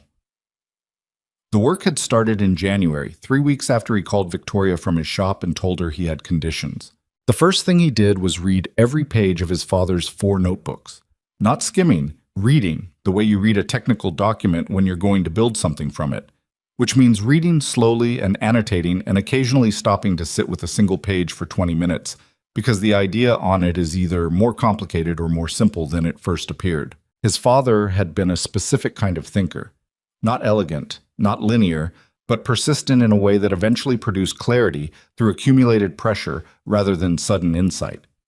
The notebooks reflected this. Ideas that started in one corner of a page and argued themselves across 3 more pages before arriving somewhere that felt like ground. The 1998 patent, the soil moisture integration system, was the one Ethan had told Victoria he wanted to start with, and the notebooks confirmed this was right. His father had spent more time on it than on anything else. He had also identified the exact problem that had prevented it from being commercially viable at the time: the bridge protocol. Existing hardware could measure soil moisture at the field level. Existing software could process and display that data, but the communication layer between them was proprietary and incompatible across manufacturers, which meant a farmer using one brand of sensor couldn't integrate the data into another brand's management system. And the result was islands of information that couldn't talk to each other, and therefore couldn't produce the aggregate picture that would actually be useful. His father had written in the margin of a page dated October 2001, "Nobody wants to solve this because the hardware people want to sell hardware, and the software people want to sell software, and the farmer just needs water to go where the crops are." Ethan had read that sentence and set the notebook down and looked at the ceiling for a while. Then he called a woman named Dr. Priya Nair, who had been recommended by Ruth Alcott as the most practically minded agricultural software engineer Ruth had encountered in 15 years of working in the industry. Dr. Nair was 44, worked out of a small consultancy in Fort Collins, Colorado, and when Ethan explained what he was trying to build, she was quiet for a long moment and then said, "Your father wrote about this in 2001 and nobody built it?" "Nobody built it. Ethan said.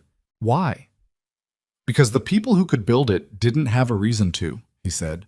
The people who had a reason couldn't build it, and the people in the middle, the farmers, don't have a lobbying apparatus. Another silence. Send me the patent filings, she said. He sent them that afternoon. She called him back the next morning. I want in, she said. Building something real is slower and more aggravating than the concept of building something suggests. And Ethan had known this going in, but had still been underprepared for the specific texture of it. There was a difference between understanding a principle and living inside its daily application. And the daily application of building a new engineering division inside an existing company involved more meetings about procurement processes and organizational chart positioning and manufacturing capacity allocation than he had anticipated, and fewer of those meetings were interesting. What kept him anchored was the actual engineering problem. He and Dr. Nair, Priya, after the first 2 weeks, worked through the bridge protocol question the way his father had worked through problems in the notebooks. Not elegantly, not linearly, but persistently. They hired 2 young engineers in April, both recent graduates who had the quality that Ethan had learned to look for in the 6 weeks he'd spent in boardrooms. They were more interested in whether a thing worked than in whether they looked smart discussing it. He paid them fairly, which in the context of a Langford subsidiary meant better than they'd expected. And he told them explicitly that if their idea was better than his idea, they should say so, and they would use their idea. This produced some initial uncertainty and then, gradually, a working environment that he found manageable. By May, they had a functional prototype of the integration protocol. It was not beautiful. It involved a hardware adapter unit the size of a shoebox that Ethan described honestly to Victoria when she asked for a progress report as not yet a product but clearly the right direction. She had said, "Good, keep going," which was, he had come to understand her version of enthusiasm. He saw her approximately once a month. She came to Montana twice, once in February during a cold spell that she described without complaint as clarifying, and once in June when Lily was out of school and the 3 of them drove up into the Beartooths and ate sandwiches on the tailgate of his truck at an elevation where the air was thin enough to notice. Victoria sat on the tailgate in clothing that was slightly too formal for the setting and watched Lily describe the geological history of the mountain range with the focused attention of someone who is genuinely interested and also perhaps recalibrating something internal. On the drive back down, Lily fell asleep in the back seat, and Victoria looked out the passenger window at the mountains going past and said, "She's remarkable, Ethan." "I know," he said. "I don't mean as a compliment. I mean as an observable fact. She has something that most adults spend their whole careers trying to develop. She's not performing anything. She's just herself." He glanced at her. "She gets it from her mother." A pause. "Tell me about her, Sarah." He had not talked about Sarah with very many people. It was not a topic he avoided exactly. He answered questions when Lily asked them, which she did periodically and directly in the way she approached most things. But he did not bring Sarah up voluntarily in most conversations because the shape of her absence was something he carried privately and had learned to carry without making it a burden on others. He told Victoria about Sarah the way you talk about someone when you're driving, and the road requires occasional attention, and the person listening is looking out the window rather than at you, which is the easiest configuration for saying true things. He told her that Sarah had been a high school science teacher in a town 40 miles north, that she had been the funnier of the 2 of them, which he was aware did not set a high bar on his end, that she had known she was going to marry him approximately 3 weeks before he had figured it out, and had found this both amusing and mildly frustrating, that the aneurysm had happened on a Tuesday morning in March in her classroom during first period, and she had been gone before the ambulance arrived, and the only mercy in it, if there was one, was that it had been fast. "Lily was 5, he said. "How did you manage?" Victoria asked. "Badly for a while," he said. "And then less badly, and then it became something you carry instead of something that's carrying you." He paused. "It doesn't go away. It just changes shape." Victoria was quiet. The road curved down and the valley opened below them, the late afternoon light laying long shadows across the grass. "James was sick for 8 months before he died," she said. "I knew it was coming. I don't know if that's easier or harder. I've never been able to decide." Both, probably, Ethan said. Yes, she said. Both. Lily shifted in the back seat without waking, resettling around her rabbit. Victoria turned to look at her briefly, and then turned back to the road ahead. They drove the rest of the way home mostly in silence, which was not uncomfortable. Garrett Langford pleaded guilty in October to 3 counts of securities fraud and 1 count of conspiracy to commit corporate sabotage. His sentence was 4 years, with 18 months to be served, the remainder suspended pending compliance with terms that included permanent removal from all corporate board positions and disgorgement of profits from the shell corporation positions, which amounted to approximately $11 million returned to Langford's operating accounts. Philip Strand received a civil penalty and a 5-year ban from serving as a corporate officer or director. The 2 other board members who had cooperated with the investigation received lesser penalties in exchange for their testimony. The operations director in Billings, who had closed the maintenance flags, was terminated and subsequently filed a civil suit against Garrett for inducing him to participate in the scheme, which Marcus told Ethan was unlikely to succeed but was not without some merit. Ethan read the summary Marcus sent him on a Thursday morning in the shop and then set his phone down and finished the diagnostic he had been running on a neighbor's hay baler. The outcome was just. It was also, in the way that legal outcomes often are, somewhat smaller than the harm. 11 months of a federal investigation and a guilty plea and 4 years with 18 served did not restore the 5 weeks Victoria had spent having her sanity publicly questioned, or the 8 months her employees had spent watching their workplace quietly undermined, or the specific damage done to the people like Connie Marsh, who had watched something wrong happen and raised their hand and been told they were mistaken. Justice is not repair. Ethan had understood this intellectually for years and understood it differently now. He texted Victoria, "Saw the news. Are you okay?" She responded 20 minutes later, "Yes, ready to move forward." He smiled slightly at his phone because that was such a complete summary of her, and went back to the hay baler. The prototype became a product in November, 13 months after Ethan had accepted Victoria's offer, and 11 months after Priya Nair had said, "I want in." They called it the Cross-Nair Integration System, which was a functional name and not a particularly inspired one, and which Priya said sounded like something a physical therapist might prescribe, and which Ethan said was fine because farmers didn't buy equipment based on what it was called.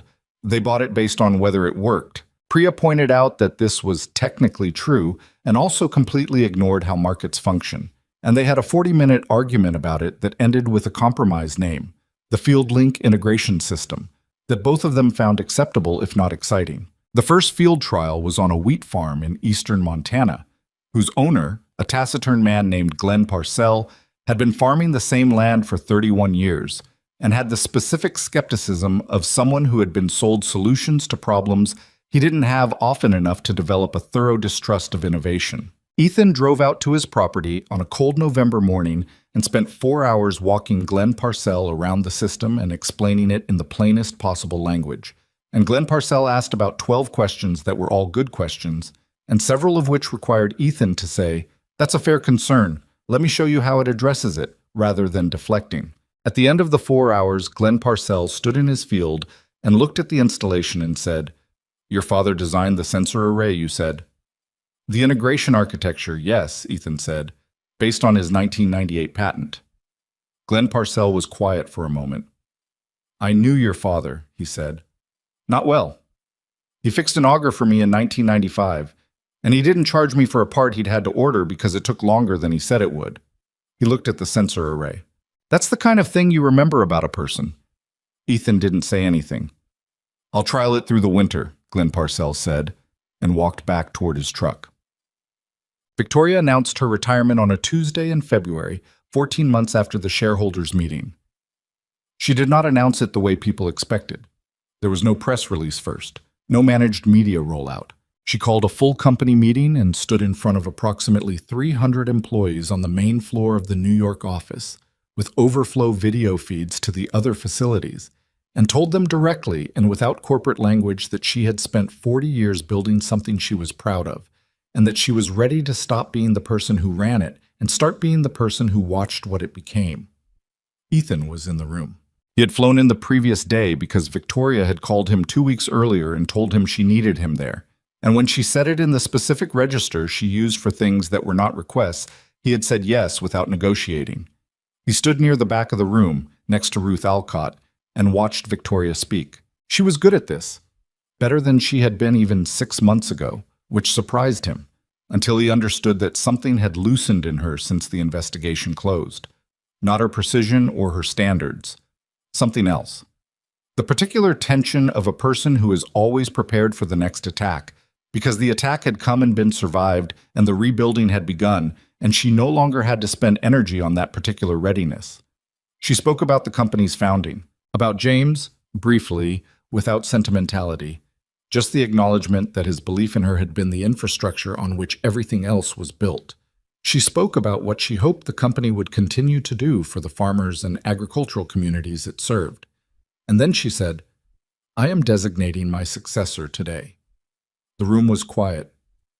Ethan Cross will assume the role of Chief Executive Officer of Langford Agricultural Technologies, effective the 1st of April. Ethan had known this was coming. Victoria had told him 6 weeks earlier, and they had spent those 6 weeks in a series of conversations that were part negotiation and part something else, a process of her handing something over and him understanding the full weight of what he was receiving. He had said yes, with conditions, as he apparently always said yes. The conditions were about operational structure and engineering independence, and a governance reform that required the board to include at least 2 independent members with backgrounds in agricultural operations rather than purely in finance. Victoria had agreed to all of them. What he had not known was what came next. "I also want to make something clear," Victoria said, "that has nothing to do with corporate governance or succession planning, and that I am choosing to say publicly because I believe the people in this company deserve to understand it." The room was very still. Ethan Cross arrived at this company under extraordinary circumstances, carrying the trust of his late father and a willingness to walk into a situation he had no reason to trust. She paused. "In the 14 months since, I have watched him do something that I did not anticipate and that I want to name accurately. He didn't save this company. I want to be clear about that. This company's survival was the product of many people's work, including everyone in this room who kept doing their jobs during the hardest months. What Ethan did was something more specific. He looked at what was happening here and decided it was wrong, and then he stayed and did something about it, without ever being willing to receive more credit or compensation than was exactly warranted by the work." She looked toward the back of the room, toward him. "I have introduced Ethan in various contexts over the past year as my business partner, my colleague, my designated representative. Today I want to introduce him differently." A pause that he understood she had not rehearsed. "He is the son I never had. That is not a corporate designation. It is what is true, and I am saying it because it deserves to be said out loud at least once, in a room full of people, rather than left to be understood privately." The room was quiet for a beat. Then someone started clapping, and it moved through the room the way real responses move. Not the performed applause of a corporate event, but the uneven, genuine kind that starts in different places and builds because it's coming from somewhere actual. Ethan stood in the back of the room and felt something happen in his chest that he could not have described precisely and did not try to.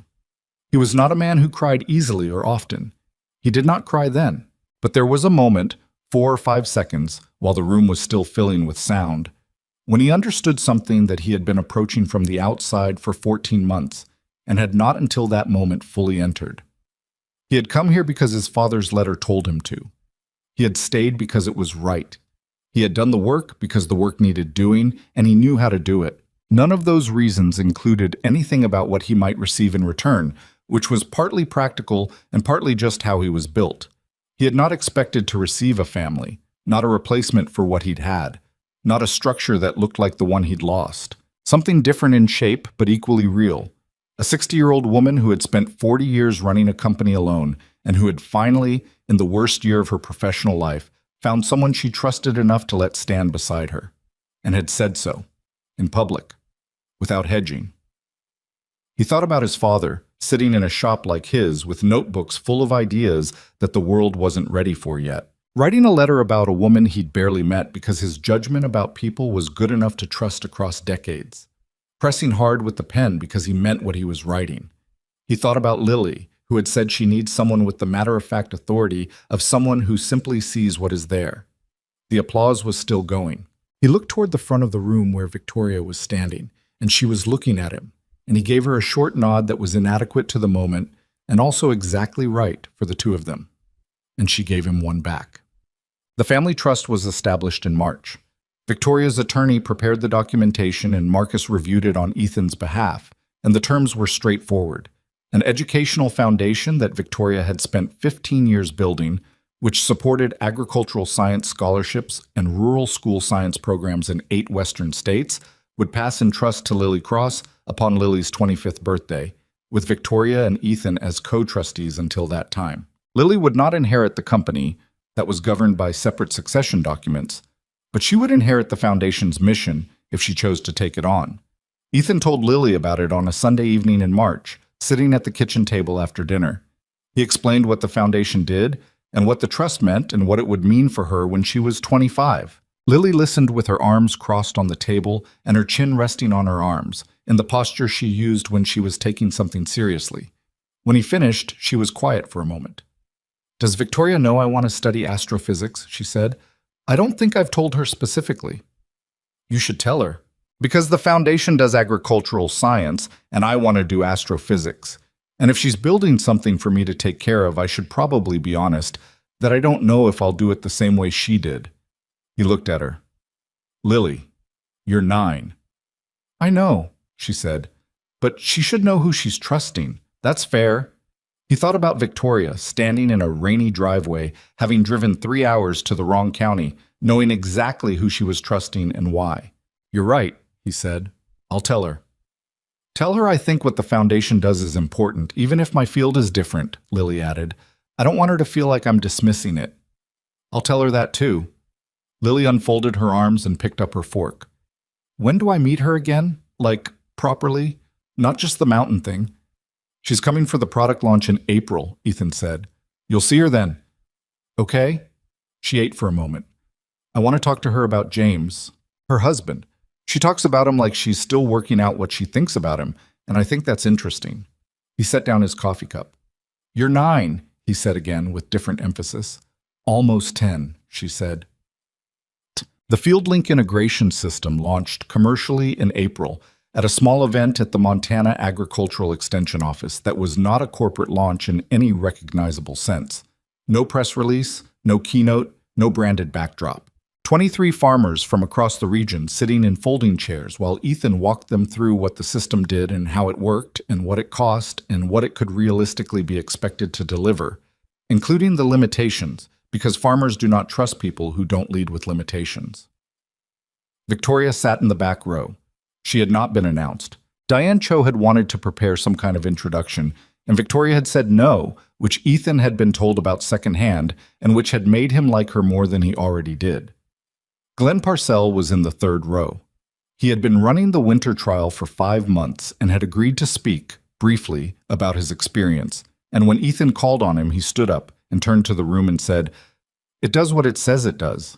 I had a soil moisture variance in my northeast quarter that I've been trying to locate for 6 years.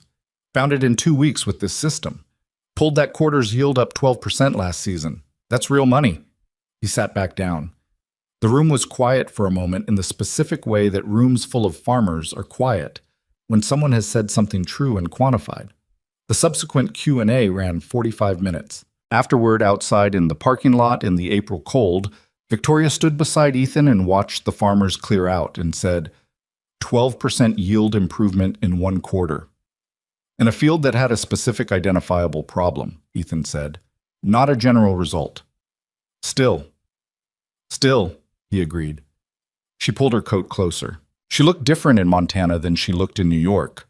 Not smaller exactly, but differently scaled, the way certain things that seem large in one context reveal their actual size in another. She was 61 years old and had just retired from running one of the country's largest agricultural technology companies, and was standing in a parking lot in the wind watching a product launch that had involved folding chairs and a single projector, and she looked more at ease than he had seen her look in New York in 6 weeks.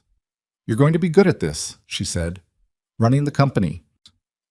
I'm going to be adequate at some parts of it, and I'm going to need good people for the rest," he said. That's what running the company is, she said.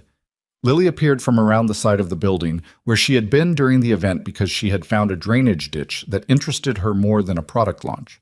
And she came across the parking lot with her boots muddy and her coat askew and stopped in front of Victoria. I looked up the foundation scholarship requirements, she said to Victoria, without preamble. The science component is pretty broad. I think astrophysics probably qualifies under the definition of applied science if you argue it the right way. Victoria looked at her steadily. Is that how you're planning to argue it? I'm planning to argue it on the merits, Lily said. But I wanted to know if the framework supported it. It does, Victoria said. If the argument on the merits is sound, Lily nodded, satisfied. Okay. She looked at Ethan. Can we get food? I'm hungry. There's a particular kind of story that people like to tell about transformation. The version in which a person enters a crucible, suffers appropriately, and emerges changed in ways that make the suffering retroactively meaningful. It is a satisfying story because it suggests that pain has a purpose and difficulty has a destination, and both of those things are comforting to believe. Ethan's story was not entirely like that, and it would be dishonest to describe it as though it were. The truth was messier. He had gone to New York because his father's letter told him to, and because what was happening to Victoria was wrong, and because he was built in a way that made ignoring that harder than engaging it. He had done the work because he knew how to do it. He had come home because his daughter and his shop were here. And this was his life. None of those decisions had required him to transform into something he wasn't. They had only required him to be what he already was, in a context that was bigger than he was accustomed to. What changed was not him. What changed was the scale of what he was connected to. His father had been a man with good ideas and a repair shop and a set of notebooks that the world was not ready for. Ethan was going to be a man with good ideas and a repair shop and a set of notebooks that the world, it turned out, had become ready for. And now also a company and a division and a foundation and a 9-year-old daughter who argued the merits of astrophysics with a retired billionaire in a parking lot with mud on her boots. There was a lesson in it somewhere, not the obvious one about perseverance or the value of showing up. Something quieter, something about the way trust accumulates across time and across people who may never meet each other. A soldier in one unit who keeps in touch with a soldier from another, and the men they become, and the letter pressed hard into a page, and a woman in a wet coat on a dark doorstep, and a child who sees clearly because no one has taught her yet not to. His father had written she is a good woman because it was true, and because he trusted that his son would know what to do with true things. And Ethan had known, in the end, even if it had taken him a night in a shop with a rainy roof and a conversation past midnight and a cup of coffee and the sound of his daughter sleeping, to know it fully. Family is not always the unit you start with. Sometimes it is the thing that builds itself around the people who are willing to stay when staying is difficult. Sometimes it is a letter written by someone who is gone and received by someone who almost doesn't read it, and delivered to someone who comes to a door in the rain and stands there in the weather because she has run out of other options and has one name left to try. He thought about this sometimes, in the shop, on ordinary days when the work was straightforward and the light came through the side window at its familiar angle. He thought about it on the days when his phone rang, and it was Victoria calling to tell him about a board decision or a production milestone, or sometimes just because she was traveling and had a layover and had thought to call. He thought about it when Lily asked questions about James Langford with the careful interest of a child who is mapping a family that is not entirely like anyone else's and is determining what she thinks about that. What she thought about it, as far as Ethan could determine, was that it was interesting, complicated but interesting, and probably more honest than most of the simpler versions. She was almost certainly right. On a morning in late April, 3 weeks after the product launch, Ethan drove to the Langford Technologies regional office in Billings to sign the formal documents transferring his CEO authority into active status. Marcus was there. Ruth Alcott had flown in from New York. Victoria was present by video on a screen at the end of the conference table because she was in Colorado for reasons that had nothing to do with the company and had refused to travel back for a signing ceremony. "It's paperwork," she had told him. "I'll be on screen. You don't need me in the room to sign your own documents." He had not argued because she was right, and because he had learned which arguments with Victoria were worth having. He signed everything Marcus put in front of him, which took 34 minutes because Marcus was thorough and every document warranted actual reading rather than performance of reading. And when he was done, Ruth Alcott slid a folder across the table that contained the first quarterly operational report of the Field Link Division. 41 signed trial agreements, she said, from Tuesday's event and follow-up inquiries. Glenn Parcell apparently mentioned it to 8 other people. He mentioned it to the 3 people sitting next to him, Ethan said, and those 3 mentioned it to everyone else. That's how it works, Ruth said. He looked at the report. 41 was a real number, not a transformative number, not a number that announced itself, but a real one, the kind that accumulates into something if you keep working. On the video screen, Victoria was quiet. He looked up at her. Thank you, he said, for the offer, for the trust, for the notebooks. She looked at him from the screen with the expression she used for things that mattered and that she did not intend to be effusive about. Thank you for opening the door, she said. It was an accurate summary of how it had started. He had opened a door on a rainy evening to see who was knocking, and everything else had followed from that, which meant, if you were being honest about it, that the whole thing had hinged on a moment of basic decency, on a man not ignoring a knock at his door in the dark. That was humbling in a way that he found, on reflection, appropriate. You do not have to be extraordinary to do things that matter. You have to be present. You have to be paying attention. You have to be the kind of person who reads the documents rather than assuming someone else has read them, who asks which facts are actually wrong rather than which frame is unfavorable, who opens the door because someone is standing in the rain, and the minimum decent response to a person standing in the rain is to let them in from the cold. His father had understood this, had lived by it in a shop in Montana for 30 years, and raised a son to live by it in the same shop, had trusted that the son would do the right thing when the right thing presented itself, and had written a letter pressing hard with the pen to make sure the opportunity found its way there. Ethan signed the last document and capped the pen and set it down. Outside the window, the Billings morning was clear and cold, and the mountains to the south were still carrying snow on their upper faces, white against the blue. The kind of view that Montanans absorb without registering because it is always there, which is its own kind of abundance. He thought about Lily, in school right now, probably arguing with someone about something she was correct about. He thought about his shop, which he had not closed and did not intend to close because a man should know where he comes from well enough to keep it maintained. He thought about his father's notebooks on the shelf and the 41 farmers who had signed trial agreements, and the soil in Glenn Parcell's northeast quarter finally giving up the secret it had been keeping for 6 years. He thought about Victoria on the screen, watching him sign papers in a conference room in Billings, which was not where either of them had expected to end up, and was also exactly right. Okay, he said, to the room and to the screen and to no one in particular. Let's get to work.